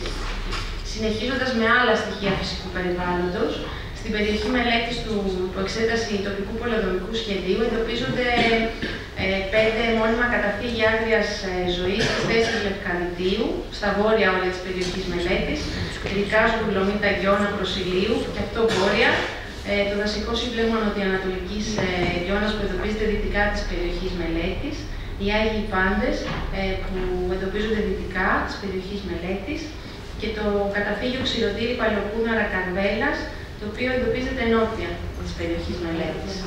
Επιπλέον, ανατολικά της περιοχής εντοπίζεται ο Εθνικός Δρυμός Παρνασσού, ο οποίος καλύπτει πολύ μικρό μέρος της περιοχής μελέτης και προστατεύεται θεσμικά με βασιλικά διατάγματα του 1938 και 1939. Στην περιοχή, επίσης, συναντούμε τμήματα σημαντικών περιοχών για τα πουλιά και συγκεκριμένα του όρους Γιώνα, του όρους Παρνασσού και του Γαλαξιδίου. Επιπλέον από την περιοχή διέρχονται και τμήματα των κύριων μεταναστευτικών διαδρόμων για τα πτηνά. Συναντάμε, εντοπίζεται και η σημαντική περιοχή για τα θηλαστικά Κορινθιακός κόλπος, που πρόκειται για ένα μικρό ημίκλειστο κόλπο, ο οποίος αποτελεί μοναδικό μέρος στον κόλπο αναφορικά με τις κοινωνίες των Δελφινιών. Επιπλέον στην περιοχή εντοπίζονται 3 περιοχές άνευ δρόμων και αδιατάρακτες φυσικές περιοχές, καθώς και στα παράλια 5 νησιωτικές αδιατάρακτες φυσικές περιοχές. Αναφορικά με τις δασικές εκτάσεις στην περιοχή μελέτης, από τη συνολική της έκταση, το 97,91% βρίσκεται εντός κυρωμένου και αναρτημένου δασικού χάρτη και από αυτή την έκταση το 95,72% αφορά εκτάσεις κυρωμένου δασικού χάρτη και από αυτές το 78,78% είναι δασικές, ενώ το 16,94% είναι μη δασικές. Αντίστοιχα και τα ποσοστά για τις αναρτημένες εκτάσεις. Τώρα, αναφορικά με το πολιτιστικό περιβάλλον, η περιοχή μελέτης έχει πλούσια πολιτιστική κληρονομιά. Εντοπίζονται κινημένοι χερσαίοι, ενάλοι, αρχαιολογικοί χώροι, αρχαία μνημεία, ιστορικοί τόποι, ζώνες προστασίας, τοπία ιδιαίτερου φυσικού κάλους, αλλά και νεότερα μνημεία. Ενδεικτικά θα αναφέρουμε τους Δελφούς και το ευρύτερο δελφικό τοπίο, την Αγία Ευθυμία της Παρνασσίδας, στα βορειοδυτικά του χωριού Αγία Ευθυμία και το Μήλο στο Γαλαξίδι. Συνεχίζοντας, κάποια στοιχεία σχετικά με το τοπίο της περιοχής, το οποίο προστατεύεται και βάσει του περιφερειακού χωροταξικού πλαισίου. Και στην περιοχή εντοπίζεται η διεθνούς αξία ζώνης τοπίου Πεδιάδα Άμφισσας, Δελφών και κόλπος Ιδέας, και η περιφερειακής και εθνικής αξίας ζώνη τοπίου κόλπος Γαλαξιδίου Ακτές Φωκίδας, καθώς και 2 διεθνούς αξίας πολιτιστικές διαδρομές. Θα αναφερθούμε συγκεκριμένα στη ζώνη τοπίου Πεδιάδας Άμφισσας, Δελφών και κόλπου Ιδέας, η οποία συνδυάζει εντυπωσιακά τοπία με εξαιρετική ιστορική σημασία. Στην περιοχή μελέτης μας δεν περιλαμβάνεται ο αρχαιολογικός χώρος των Δελφών, περιλαμβάνεται όμως μέρος του δελφικού τοπίου, όπου με την εκτεταμένη πεδιάδα των ελιών και τη θάλασσα στο βάθος θεωρείται μία από τις πιο όμορφες φυσικές περιοχές της Ελλάδας. Από την Αράποβα έως και την Κύρατο, το οποίο συνδέεται άμεσα με το μεγάλο ελαιώνα της Άμφισσας, ο οποίος αποτελεί και ένα από τα πιο χαρακτηριστικά αγροτικά τοπία της περιοχής. Στην ίδια τοπιακή ζώνη θα κάνουμε αναφορά και στις δολίνες της Ιταίας, οι οποίες παρουσιάζουν ιδιαίτερο γεωμορφολογικό ενδιαφέρον, και σχηματίστηκαν λόγω της κατάρρευσης της οροφής υπογείων σπηλαίων ή λόγω της διάβρωσης του ασβεστολίθου από τα όμφρια ύδατα και μοιάζουν με κρατήρες. Και χαρακτηριστικό επίσης της ζώνης του οποίου κόλπου γαλαξιδίου και ακτές φωκίδας είναι ο οικισμός Γαλαξίδη, ο οποίος έχει διατηρήσει την παραδοσιακή του αρχιτεκτονική και τη φυσική του ομορφιά. Είναι κηρυγμένος ιστορικός τόπος και παραδοσιακός οικισμός, αλλά χαρακτηρίζεται και ως τοπίο ιδιαίτερου φυσικού κάλου σύμφωνα με τη βάση δεδομένων για την ελληνική φύση Φιλότης του Εθνικού Μετσόβιου Πολυτεχνείου. Συνεχίζουμε. Θα κάνουμε μια αναφορά και στις κατευθύνσεις διαχείρισης και προστασίας του τοπίου που δίνει το Περιφερειακό Χωροταξικό Πλαίσιο Στερεάς Ελλάδας. Συγκεκριμένα προβλέπει καθιέρωση ειδικού ελέγχου ένταξης στο τοπίο, στο πλαίσιο έκδοσης και υλοποίησης οικονομικών αδειών και λοιπών τεχνικών έργων, προώθηση στον τομέα της εξόρυξης των υπογείων εκμεταλλεύσεων και προώθηση επίσης της αποκατάστασης των τοπίων με ειδικές πολιτικές και προγράμματα. Ακόμα αποφυγή δόμησης εκκλήσεις εδάφους μεγαλύτερες του 45% πλην των περιοχών κατολιστήσεων, όπου οι εκκλήσεις περιορίζονται στο 20%, και προώθηση έργων σηματοδότησης διαδρομών προστατευόμενων ως τοπία και μελετών διερεύνησης αξιών στοιχείων σε υποκείμενη του περιφερειακού σχεδιασμού κλίμακα για προσδιορισμό ειδικών κανόνων προστασίας που θα τροφοδοτούν τον υποκείμενο σχεδιασμό.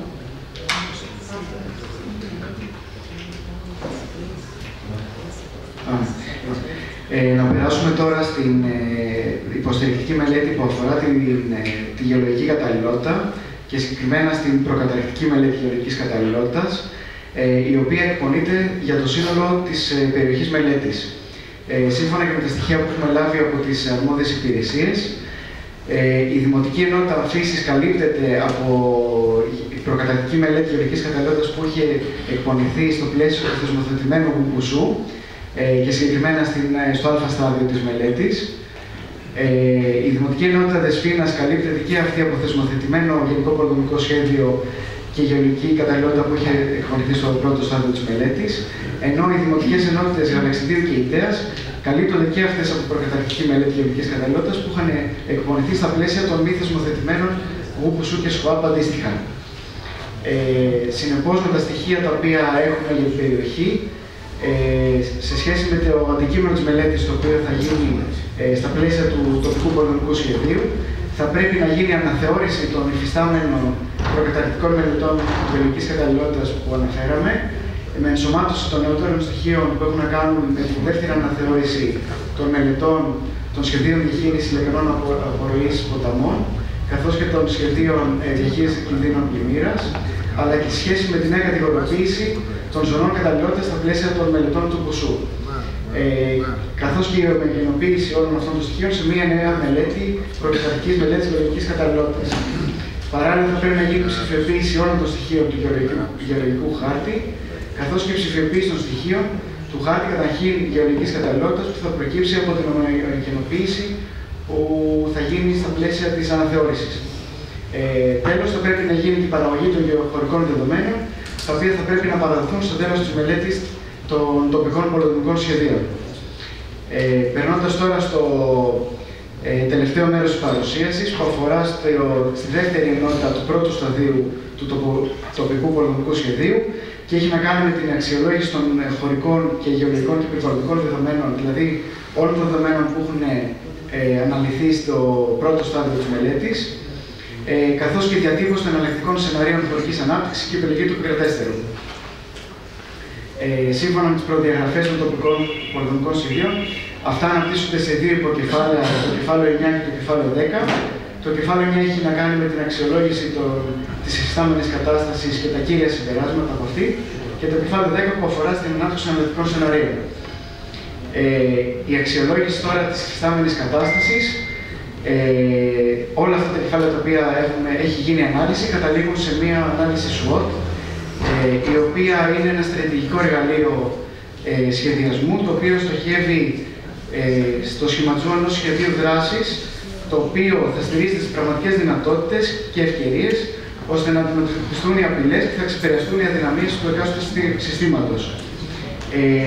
Η ανάλυση SWOT χωρίζεται σε 4 κομμάτια. Το πρώτο έχει να κάνει με τα πλεονεκτήματα, το οποίο έχει να κάνει με τα χαρακτηριστικά, τα ενδογενή χαρακτηριστικά της κάθε περιοχής, τα οποία τις προσδίδουν αυτά τα πλεονεκτήματα, οι αδυναμίες που είναι και αυτά τα χαρακτηριστικά της περιοχής που τις προσδίδουν όλες αυτές τις αδυναμίες που μπορεί να έχει, ενώ αναπτύσσονται και τα χαρακτηριστικά που έχουν να κάνουν με τις εξωτερικές επιδράσεις που αφορούν την περιοχή και αφορούν τις ευκαιρίες και τις απειλές. Ενδεικτικά να αναφέρουμε κάποια από αυτά ως ισχυρά σημεία της περιοχής αξιολογούνται η αξιόλογη φυσική και πολιτιστική κληρονομιά, οι λιμενικές υποδομές στην Ιταία, η παρουσία γεωργικής γης με παραδοσιακές μεθόδους καλλιέργειας, όπως είναι ο ελαιώνας της Άμφισσας, καθώς και το τουριστικό προϊόν με αμβλημένη εποχικότητα. Ως αδυναμίες, ενδεικτικά αναγνωρίζονται η συρρήκνωση του πληθυσμού που αναφέρθηκε προηγουμένως στο κεφάλαιο Α2, το παπαλαιωμένο εσωτερικό οδικό δίκτυο, η ανάγκη για πρόσθετες κοινωνικές εξυπηρετήσεις, αλλά και αποσπασματική προβολή των φυσικών και πολιτιστικών πόρων. Ως ευκαιρίες μπορούν να αναγνωριστούν γενικότερα πλαίσια όπως είναι οι διεθνείς τάσεις ανάπτυξης εναλλακτικών μορφών τουρισμού, αλλά και ανάπτυξη τουρισμού κρουαζιέρας, αλλά και δυνατότητες κατοχύρωσης προϊόντων όπως είναι τα POP. Ενώ τέλος ως αδυναμίες μπορεί να χαρακτηριστούν οι γενικότερες οικονομικές, υγειονομικές, κλιματικές και ενεργειακές κρίσεις, οι ενδοπεριφερειακές ανισότητες, η τριτογενοποίηση της οικονομίας, αλλά και γενικότερα αναδυόμενα περιβαλλοντικά προβλήματα. Τώρα, η μεθοδολογία που ακολουθείται για την ανάπτυξη των εναλλακτικών δεδομένων χωρίζεται σε συγκεκριμένα βήματα τα οποία ακολουθούμε. Αρχικά ξεκινάμε από τα βασικά δεδομένα και κατευθύνσεις, οι οποίες λαμβάνουν υπόψη προκειμένου να αναπτυχθούν τα εναλλακτικά σενάρια, και οι κατευθύνσεις, όπως αναφέραμε προηγουμένως, καθορίζονται κατά κύριο λόγο από τα ειδικά αλλά και από το περιφερειακό πλαίσιο της στερεάς Ελλάδας. Ύστερα καθορίζονται οι βασικές αρχές αλλά και οι στόχοι που θέλουμε να πετύχουμε με τον πολεοδομικό σχεδιασμό. Αναπτύσσονται τα διαφορετικά εναλλακτικά σενάρια, τα οποία αξιολογούνται μέχρι τέλος να γίνει η επιλογή του επικρατέστερου σεναρίου.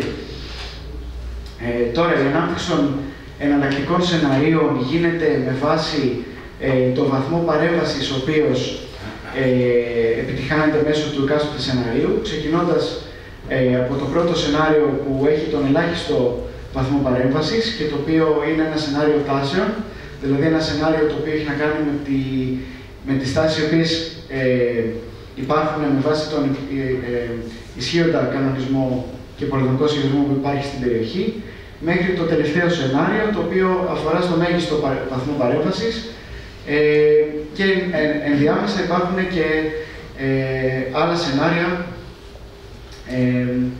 χωρικής οργάνωσης. Τώρα, τα σενάρια αυτά αξιολογούνται με βάση μετρήσιμους δείκτες, οι οποίοι σχετίζονται και με τους στόχους βιώσιμης ανάπτυξης.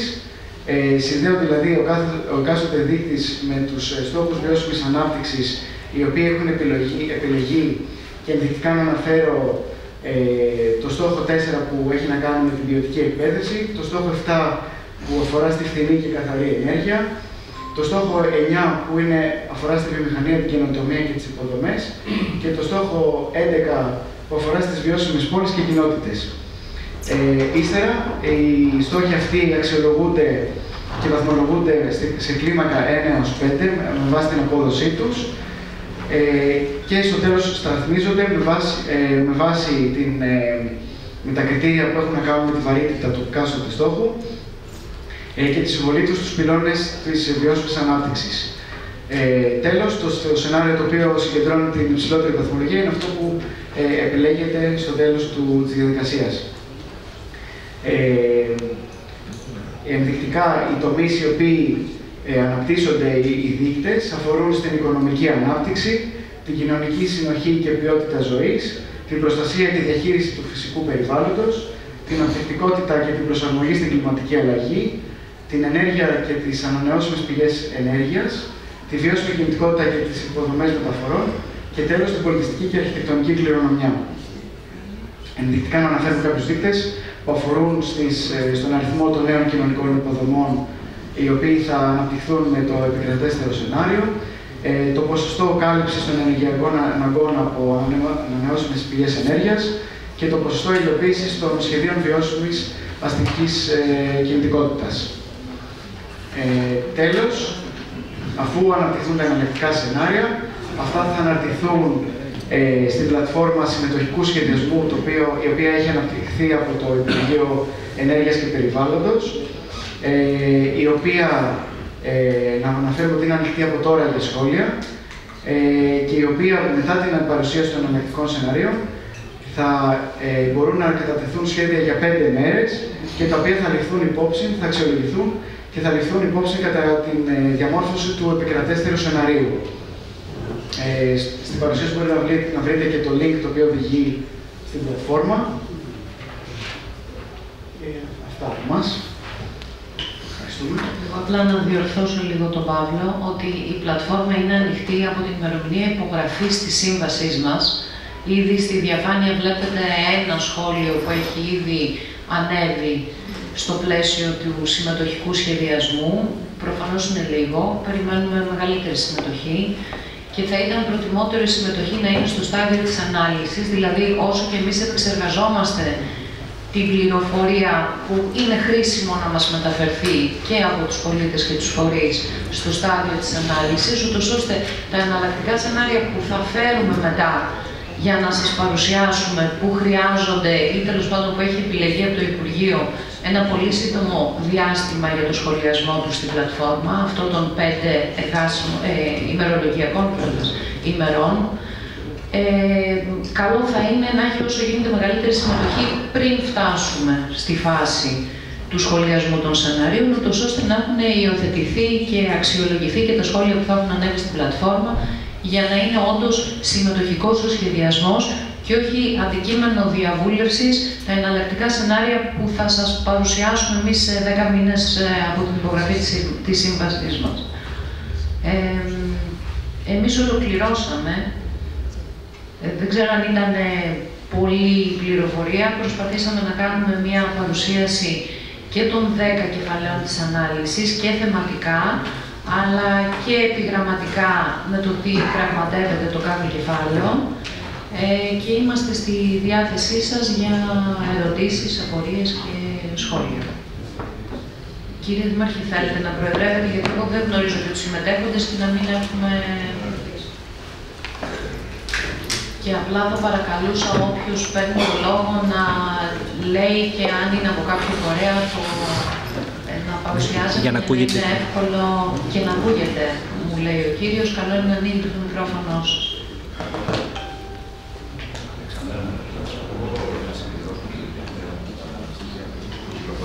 Έχει δίκιο ο Χριστός. Δύο πράγματα. Υπάρχει ένα παρουσιολόγιο, ένας κατάλογος, τον οποίο καλό είναι όλοι να συμπληρώσετε τα στοιχεία σας όσοι δεν τον έχετε συμπληρώσει. Επίσης, η παρουσίαση θα δοθεί στο Δήμο, οπότε θα είναι διαθέσιμη και στο site του Δήμου, εφόσον την ανεβάσετε. Και δίνω το λόγο στον κύριο Δήμαρχο για να Καταρχάς, να πούμε ότι θα ανεβάσουμε όλη την πληροφορία στην ιστοσελίδα του Δήμου για να ξέρει ο καθένας να πάρει πληροφορίες που μπορεί να κάνει το σχολιασμό του και την παρουσίαση τη σημερινή, γι' αυτό άλλωστε την βιντεοσκοπούμε.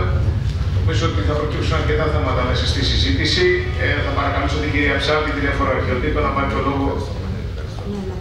Ναι. Δεν ξέρω αν είναι αυτό. Όχι, δεν πειράζει. Αλλά ακούγομαι νομίζω, είναι ακούγομαι, ωραία. Συγγνώμη που κάθομαι. Ίσως στο διπλανό. Όχι, για μας ακούγεστε, αλλά περισσότερο... Ναι, συγγνώμη τώρα. Συγχαρητήρια για όλη αυτή την καταγραφή που κάνατε. Ήταν πάρα πολύ ενδιαφέρουσα και περιεκτική. Εγώ έχω κάποιες ερωτήσεις, έτσι, πολύ αδρά βέβαια σημείωσα κάποια ζητήματα. Όσον αφορά τους αρχαιολογικούς χώρους και την ζώνη Α και την ζώνη Β, ένας επανέλεγχος μπορεί να γίνει και από το αρχαιολογικό κτηματολόγιο, που υπάρχουν με σαφήνεια οι αναρτημένες, οι συντεταγμένες. Υπάρχουν και οι αρχαιολογικοί χώροι, τους οποίους βέβαια θα πρέπει να επανελέγξουμε και να σας καταθέσουμε συμπληρωματικά και κάποιους αρχαιολογικούς χώρους που είναι υποκήρυξη, γιατί πρέπει να τους γνωρίζετε. Τώρα δύο απορίες έχω. Κατάλαβα όταν μιλούσε ο συνάδελφος στην αρχή, ότι είπατε ότι επιδέχεται το τούπουσου αλλαγή ως προς το πολιτιστικό περιβάλλον, αλλά όχι ως προς το αρχαιολογικό περιβάλλον. Αυτό θέλετε να είναι, ίσως εγώ δεν το κατάλαβα σωστά, ή εννοείται κάτι, υπάρχει κάποια ειδοποιώς διαφορά του πολιτιστικού περιβάλλοντος με το αρχαιολογικό περιβάλλον?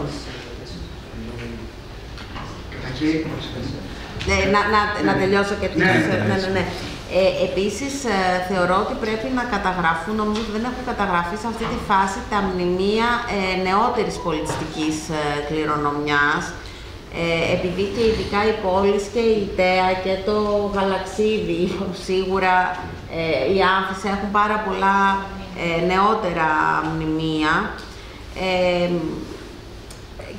Πέραν από αυτά, και έτσι ως πρωτεύον μνημείο είναι και το κάστρο της Άμφισας, το οποίο δεν σημειώθηκε, αλλά πρέπει εμφατικά, θεωρώ, να μπει και σε αυτή την φάση της παρουσίασης.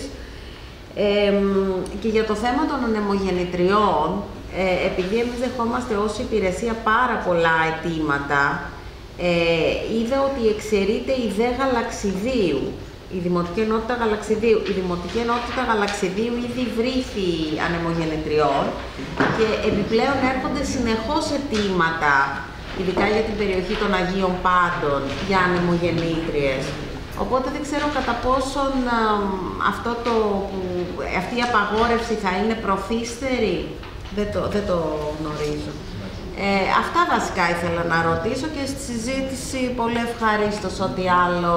Πάντως νομίζω ότι είναι πολύ σημαντική η ενσωμάτωση των νεότερων μνημείων, που είδα ότι μάλλον έχει παραληφθεί, είναι και πολύ σημαντική για τα πολεοδομικά, όταν θα προχωρήσετε στα ειδικά πολεοδομικά σχέδια. Και αν μπορείτε να μου διευκρινίσετε αυτή τη διαφορά, ή δεν κατάλαβα εγώ σωστά, μεταξύ πολιτιστικού και αρχαιολογικού περιβάλλοντος.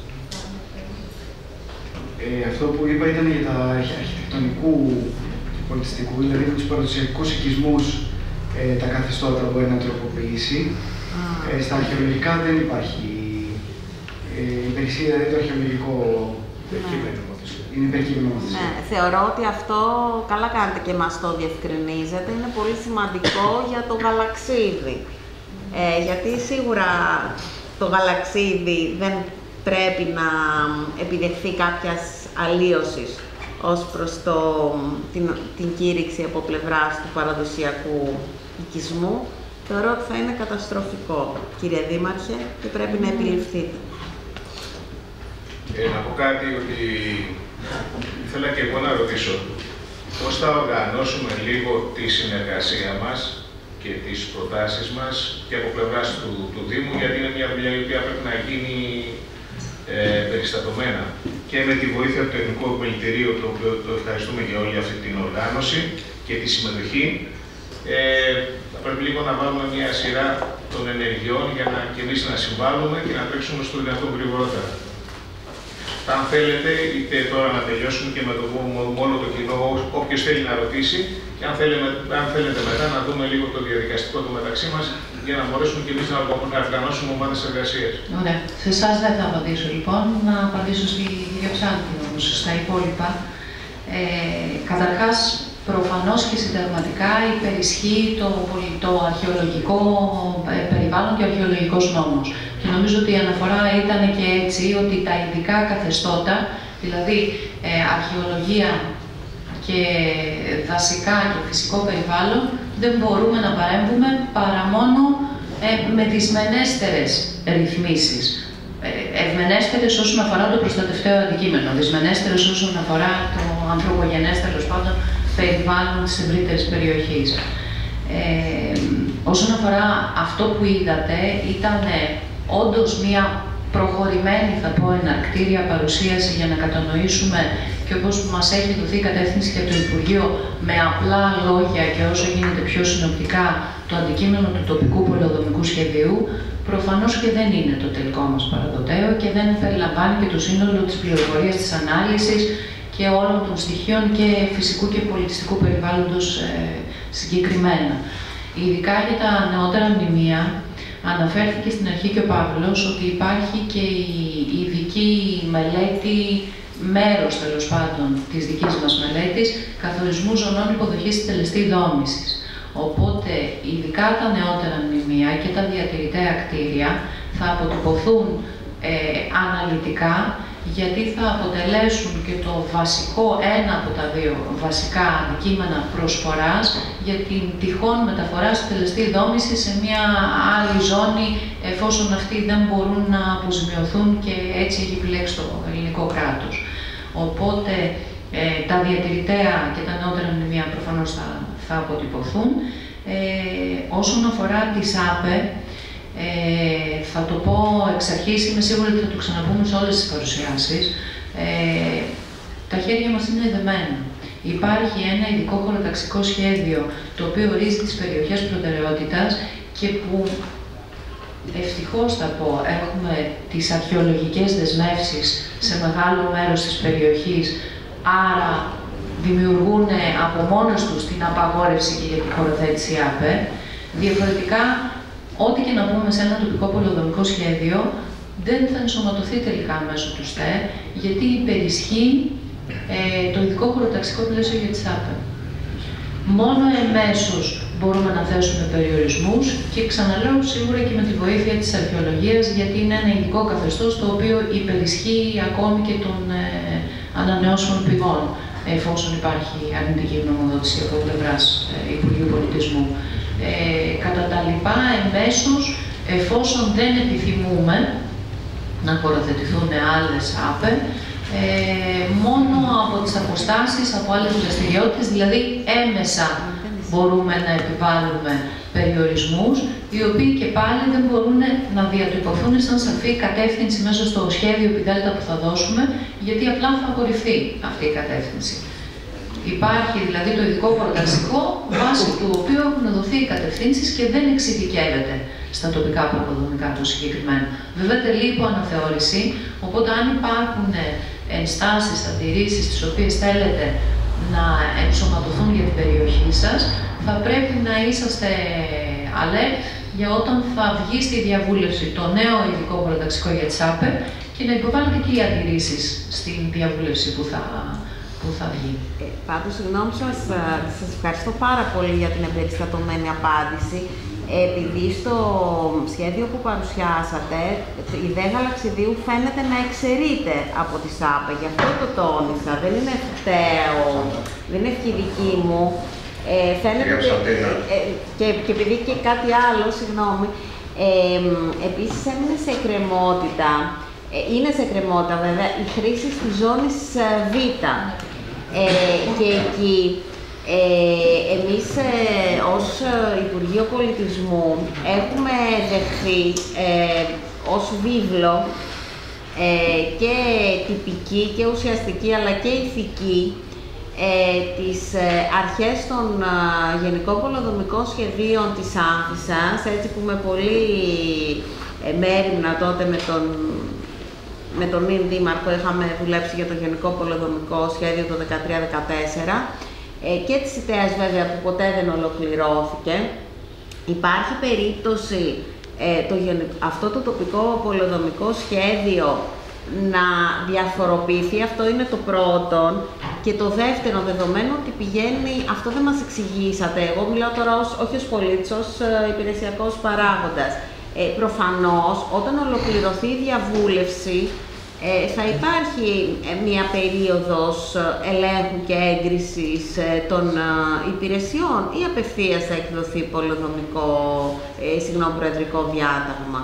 Και αυτό δεν κατάλαβα επί της διαδικασίας.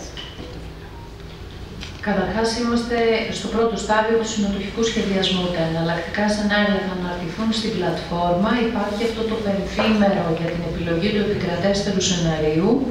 Στη συνέχεια που περνάμε στη δεύτερη φάση που είναι η οριστικοποίηση της πρότασης, ολοκληρώνοντας την πρόταση, πριν ολοκληρωθεί η πρόταση, ξαναπαρουσιάζεται και την συζητάμε με το κοινό και στη συνέχεια βγαίνει σε διαβούλευση, κοινή διαβούλευση, η στρατηγική μελέτη περιβαλλοντικών επιπτώσεων μαζί με την οριστική πρόταση, επί της οποίας γνωμοδοτούν και οι φορείς. Αυτό βγαίνει στο ηλεκτρονικό περιβαλλοντικό μητρό, όπως γνωρίζετε κανονικά. Έχει ένα δίμηνο διαβούλευσης. Τώρα, ειδικά για τους Δελφούς, επειδή το Υπουργείο Πολιτισμού έχει έναν βασικό ρόλο, δεν ξέρω αν θα υπάρχει στη συνέχεια του τελικού σχεδίου του Προεδρικού Διατάγματος και μια νομοδότηση πιο ειδική ή μια συνδιαμόρφωση του ΠΙΔΕΛΤΑ και με το Υπουργείο Πολιτισμού. Προφανώς θα πρέπει, όχι μόνο για τους Δελφούς, για το σύνολο, γιατί μιλάμε, όπως πολύ σωστά παρουσιάσατε, μιλάμε για ένα σύνολο κηρύξεων. Επί τη ευκαιρία μου δίνετε, εσείς μου δώσατε την ευκαιρία να πω ότι πραγματικά οι κηρύξεις του Υπουργείου Πολιτισμού έχουν σώσει ό,τι έχει σωθεί, γιατί όλες οι υπόλοιπες ζώνες Natura, άγριας φύσης, άγριας ζωής κτλ. Εν της πράγμας έχουν καταστρατηγηθεί από τη ΣΑΠΕ, έτσι, δεν έχουν ποτέ ληφθεί υπόψη. Ξέρετε πολύ καλύτερα ότι όπου μπορούσαν να εγκατασταθούν ΑΠΕ, έχουν εγκατασταθεί ή θα εγκατασταθούν. Αυτό είναι μια πολύ μεγάλη κουβέντα που συζητάτε. Είναι το θέμα της κλίμακας, θα πω εγώ, γιατί το συζητάγαμε και μεταξύ μας κάποια στιγμή, με μια παρόμοια περίπτωση στην Κρήτη. Αν το δούμε σε εθνικό επίπεδο, για να πάρω και το ρόλο του Υπουργείου που μας λείπει σήμερα, θα έλεγα ότι για τη χώρα μας είναι καλό να έχουμε ανανεώσιμες πηγές ενέργειας. Αν πάμε όμως στη μικρή κλίμακα και δεις το τι είναι καλύτερο για το φυσικό περιβάλλον μιας περιοχής, η ΑΠΕ με ανεμογεννήτριες ή φωτοβολταϊκά ή ξέρω εγώ ένα μονοπάτι ή κάποιες άλλες δραστηριότητες μέσα σε μια περιοχή φυσικού περιβάλλοντος, προφανώς στη μικρότερη κλίμακα κοιτάς το μονοπάτι. Θα προτιμούσες κάτι πιο ήπιο από τις ανεμογεννήτριες, φαντάζομαι. Έχεις κάτι να πεις? Συμφωνώ απόλυτα. Τώρα για να ολοκληρώσω και να μην μείνει απορία στην κυρία Ψάλτη αναφορικά για το γαλαξίδι, το ειδικό χωροταξικό για τις ΑΠΕ την κατατάσσει τη φωτίδα στην προτεραιότητα 2. Άρα δίνει μεγάλη βαρύτητα ότι υπάρχουν οι συνθήκες για την ανάπτυξη περαιτέρω ανεμογεννητριών. Απλά έτσι περαιτέρω δίνει μεγαλύτερη έμφαση στις δημοτικές ενότητες Άμψας και Δεσποίνας. Δεν την εξαιρεί, δεν το εξαιρεί το γαλαξίδι, δυστυχώς. Φάνηκε στη διαφάνεια ότι το εξαιρεί. Όχι, όχι. Στην περιοχή, επειδή την έχω μπροστά μου, λέει στην περιοχή μπορούν να αναπτυχθούν ΑΠΕ στις δημοτικές ενότητες Άμψας και Δεσποίνας. Δεν λέει ότι στις υπόλοιπες δεν μπορούν. Είναι δελφικός χρησμός δηλαδή, έτσι, να έχεις ουσιαστικά το ακριβώς προηγούμενο που λέει η φωκίδα υπάγεται στις περιοχές αιωλικής προτεραιότητας 2, σημαίνει ότι σε όλη τη φωκίδα μπορούμε να βάλουμε ανεμογεννητές. Εντάξει. Έχει ζητήσει το λόγο ο κύριος Παγκάλης, συνέχεια ο κύριος Ζέρβας και συνέχεια ο κύριος Μαλάκης. Δεν εκπροσωπώ κάποιο φορέα. Είμαι ένας ιδιώτης που είχε την ατυχία να αγοράσει ένα οικόπεδο στη Δέλτα Ζώνη Γαλαξιδίου και μιας και εκθιάζονται τα προεδρικά διατάγματα, αγόρασα ένα οικόπεδο με προεδρικό διάταγμα που όρισε ειδικούς όρους δόμησης στη Δέλτα Ζώνη Γαλαξιδίου. Θέλω να ρωτήσω αν έχετε μελετήσει καθόλου την υπόθεση αυτή. Στη συγκεκριμένη περίπτωση, παραδετικά να σας πω, δεν ξέρω αν μπορεί να μην συγκινεί και κανέναν, η αγορά έγινε με δανεισμό. Έτσι, όχι ότι κάποιοι άλλοι άνθρωποι που θίγησαν τα βρήκαν από τον ποπού τους είναι στη μοίρα του δική μου, αλλά θεωρώ πολύ περισσότερο όταν πρόκειται με δανεισμό το δανεισμό. Πώς προβλέπετε και κυρίως ο Δήμος νομίζω ότι στηρίζει, αν δεν κάνω λάθος, αυτή την υπόθεση και τι προβλέπετε να κάνει και αν αισιοδοξούμε ότι στο τι θα επικρατήσει το ερώτημα. Αν μου επιτρέπετε να κάνω μια αναφορά για να καταλάβουν και οι υπόλοιποι παριστάμενοι. Αγόρασε ένα οικόπεδο άρτιο και οικοδομήσιμο και προκύπτει στην πορεία ότι ήταν άρτιο αλλά δεν ήταν οικοδομήσιμο. Μάλλον δεν ήταν άρτιο, διότι υπερκάλυπτε η περιοχή Natura, την αρτιότητα και πήγαινε ουσιαστικά στα 20 στρέμματα. Είναι ένα από τα θέματα τα οποία έχετε συμπεριλάβει μέσα, άλλωστε μνημονεύεται και το προηγούμενο χωροταξικό το οποίο ήταν σε εξέλιξη. Εμείς έχουμε κάνει παρέμβαση αυτό να θεωρηθεί ως ζώνη δέλτα θεσμοθετημένη με ΦΕΚ, άρα να μπορεί να οικοδομείται με τα 2 στρέμματα με τα τότε ισχύοντα και είναι ένα από τα βασικά θέματα για την πόλη του Γαλαξιδίου, το οποίο θα πρέπει να δούμε περιστατωμένα. Ναι, δεν μπορώ να σας απαντήσω συγκεκριμένα. Θα πρέπει να το δούμε κι εμείς και να επανέλθουμε σε αυτό. Πάντως, θα σας παρότρινα να γράψετε ένα σχόλιο στην πλατφόρμα να υπάρχει και γιατί διευκολύνει και εμάς, πέρα από το ότι τα ακούμε και θα τα μελετήσουμε κατηδίαν, να έχουμε και με την Επιτροπή που παρακολουθεί το έργο κάποια καταγεγραμμένα σχόλια με συγκεκριμένο ενδιαφέρον, άρα που θα οδηγήσουν και το Υπουργείο να σκύψει λίγο πιο συγκεκριμένα πάνω σε κάποιες περιπτώσεις που υπάρχει το πρόβλημα. Αν και δεν είμαι ο ειδικότερος, θα προσπαθήσω να μηχανικός σας ή και με απλά λόγια. Και στο Δήμαρχος τοποθετήθηκε. Όχι, και εγώ θα προσπαθήσω σε τους λόγους. Καλό είναι να γίνουν και περισσότερα σχόλια. Το λέω για να φανεί το ενδιαφέρον. Εμείς ούτως ή άλλως θα το προτείνουμε. Γιατί στην περιοχή αυτή οι μισοί έχουν χτίσει κανονικά με την αρτιότητα που προέβλεπε το διάταγμα και άλλοι μισοί δεν μπορούν να χτίσουν με τους ίδιους όρους. Αυτή είναι η ιδιαιτερότητα. Σίγουρα όμως θα το συμπεριλάβουμε και στις δικές μας τις προτάσεις. Κύριος Ζεύας, τοπικό σύμβουλο του Γαλαξιδίου. Για ένα σχόλιο θέλω να κάνω και μια ερώτηση. Το σχόλιο είναι σημαντική μελέτη. Μπράβο, θα πάμε να φτιάξουμε και να προστατεύσουμε εδώ την περιοχή μας. Όλα καλά, αλλά παράλληλα στην ουσία έχουν καταργηθεί τα σχέδια πόλεως λόγω έλλειψης κονδυλίων. Συνέχεια έρχονται στο Δημοτικό Συμβούλιο υποθέσεις ιδιωτών, κάνοντας χρήση του νόμου. Άρση απαλωτρίωσης, ο Δήμος δεν έχει λεφτά, οπότε έχουμε κατάργηση των σχεδίων πόλεως. Δηλαδή, από τη μια θα προχωρήσουμε, αλλά ουσιαστικά μένουμε πίσω με τα σχέδια πόλεως. Στο Γαλαξίδι συγκεκριμένα, μία λάνα που ήταν ανάσα για πάρκινγκ και για δρόμο στο Γαλαξίδι, τη χάσαμε λόγω έλλειψης χρημάτων. Αυτό είναι παράδοξο. Δηλαδή, ναι, προχωράμε μπροστά, αλλά δεν κοιτάμε και πίσω τι γίνεται με τα σχέδια πόλεως της περιοχής μας που καταργούνται, το ξαναλέω πάλι. Και μια ερώτηση, εάν έχετε σκεφτεί να κάνετε μια συνάντηση με τις κατατόπους δημοτικές κοινότητες και τους φορείς για περαιτέρω, έτσι να πούμε, τα πιο ειδικά κάθε κοινότητας. Αυτό, ευχαριστώ και καλή συνέχεια στο έργο σας. Είμαστε καλά. Πριν είπαμε για τα διατηρητέα κτίρια και αυτές τις περιβόητες ζεις, στις ζώνες υποδοχής συντελεστή. Τα διατηρητέα και η προσφορά από διατηρητέα κτίσματα είναι το ένα σκέλος που μελετάτε στο πλαίσιο των ζωνών υποδοχής. Το δεύτερο είναι τα ερημοτομούμενα ακίνητα. Δηλαδή, για να εφαρμοστεί ένα σχέδιο, επειδή ακριβώς δεν υπήρχαν χρήματα στους Δήμους για να κάνουν τις απαλωτριώσεις, η συγκεκριμένη διαδικασία προβλέπει ότι εμείς θα μελετήσουμε και αυτά, δηλαδή και τους κοινόχρηστους και κοινοφελείς, που περιλαμβάνει και τις διανοίξεις του οδικού δικτύου και τους χώρους που δεν έχουν υλοποιηθεί ακόμη του σχεδίου. Οπότε αυτά όλα συνυπολογίζονται και άρα η αποζημίωση θα γίνει με βάση μια τράπεζα γης, στην οποία κάποιος ο οποίος θέλει να οικοδομήσει, λέω τώρα για παράδειγμα, χωρίς να το βάλουμε στο μυαλό μας, στο Βιοπά.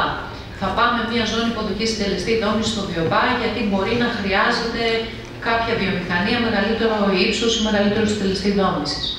Αυτό δεν σημαίνει ότι κάποιος που έχει ένα διατηρηταίο ή ένα ρημοτομούμενο ακίνητο θα πάει σε κάποιον που μένει εκεί ή θα πάει ο ίδιος να οικοδομήσει εκεί.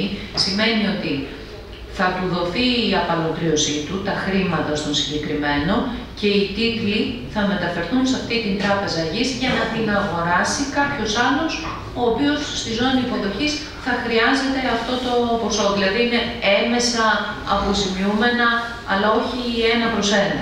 Οπότε με αυτή τη λογική θεωρώ ότι θα διευκολυνθεί το θέμα των άσεων απαλωτριώσεων για τους κοινόχρηστους χώρους όταν ολοκληρωθεί αντίστοιχα η μελέτη και χωροθετηθούν οι συγκεκριμένες ζώνες. Τώρα για τις κατατόπου συναντήσεις που είπατε, προγραμματίζεται άμεσα, δηλαδή μέχρι το τέλος του μήνα, η ολοκλήρωση της καταγραφής της υφιστάμενης κατάστασης που γίνεται στο πεδίο από την ομάδα μελέτης. Οπότε θα έχουμε μία επικοινωνία και διαμέσου και της κυρίας Ασημακοπούλου για να ορίσουμε κάποιες συναντήσεις με τα τοπικά συμβούλια και να το συζητήσουμε και κατηδίαν.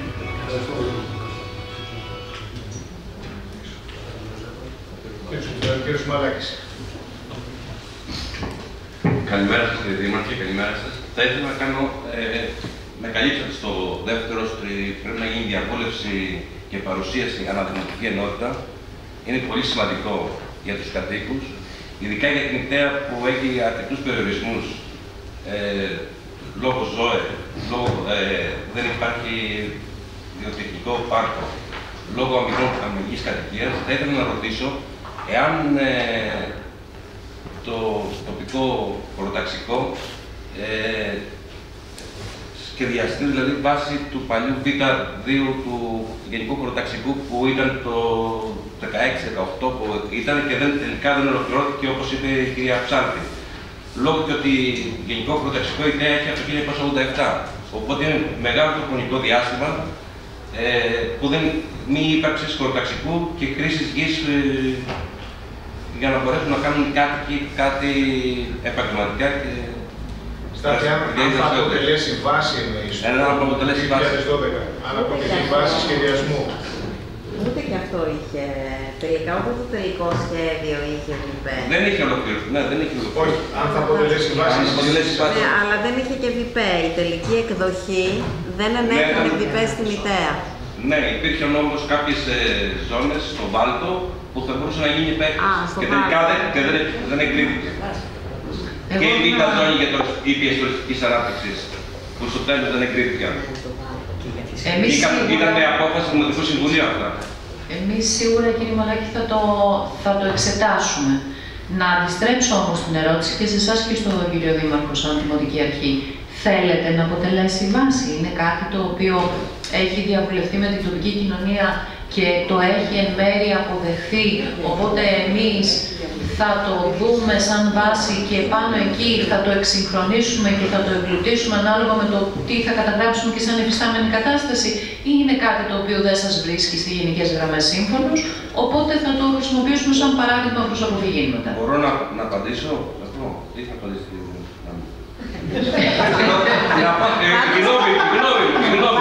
Πάντως διαβούλευση είχε γίνει. Διαβούλευση είχε γίνει. Οι αποφάσεις του Δημοτικού Συμβουλίου στο τέλος δεν είχαν ολοκληρωθεί. Δεν είχαν μπει μέσα. Γιατί ήταν αποφάσεις του Δημοτικού Συμβουλίου και του Βάλτου και της ήπιας τουριστικής ζώνης που δεν εγκρίθηκαν στο τέλος. Γιατί δεν ήταν τελική απόφαση, δεν την υπογράφει και τον υπογράφει. Είχαν φτάσει στο τελικό στάδιο και δεν έγινε η χωρική απόφαση με υπογραφή. Θα εμπλουτιστεί. Θα το δούμε στις επιμέρους συσκέψεις που θα κάνουμε. Και η κατάργηση της αμυγής κατοικίας στην ιδέα. Ό,τι θέλετε, κύριε Μαλάκη, ορθώς τα λέτε, γράφτε το. Εγώ να πω ότι εμείς το εξετάζουμε. Βάση ή μη βάση, οι διαφοροποιήσεις θα φανούν και όταν θα φτάσουμε να συζητήσουμε τις προτάσεις μας για το τωρινό σχέδιο, θα φαίνεται τι προέβλεπε το μη θεσμοθετημένο σε σχέση με αυτό το οποίο προτείνουμε και γιατί, αν θέλετε. Να πω κάτι με αφορμή το τελευταίο που είπε σχετικά με τις χρήσεις γης. Εμάς μας ενδιαφέρουν, τώρα έφυγε ο Λυκειάκης, μας ενδιαφέρουν κάποιες σημειακές παρεμβάσεις στα σχέδια πόλεως, π.χ. Λύκειο της Άμψας, από οποία θα τα συζητήσουμε από κοντά, και κάποια σε ό,τι αφορά χρήσεις γης. Ένα από αυτά αφορά την πόλη της Ιτέας, με την αμυγή κατοικία. Το ευτύχημα με τα προεδρικά διατάγματα, αν και είναι δύσκολα να θεσμοθετηθούν ή να τροποποιηθούν στη συνέχεια και θέλουν πολύ ισχυρή τεκμηρίωση, είναι ότι μπορούν να τροποποιήσουν και τις χρήσεις στις πολεοδομικές μελέτες. Οπότε, με ικανή τεκμηρίωση και καταγραφή, νομίζω ότι μπορούμε να προχωρήσουμε από κοινού. Κάποιος άλλος, κύριοι συνάδελφοι? Τώρα, συγγνώμη κύριε Δήμαρχε, επειδή είπατε για το Λύκειο και επειδή ήταν το μόνο σχόλιο τους που ανέβηκε στην πλατφόρμα και το είδαμε κι εμείς, δεν θα είναι εύκολη περίπτωση. Αλλά θα το δούμε.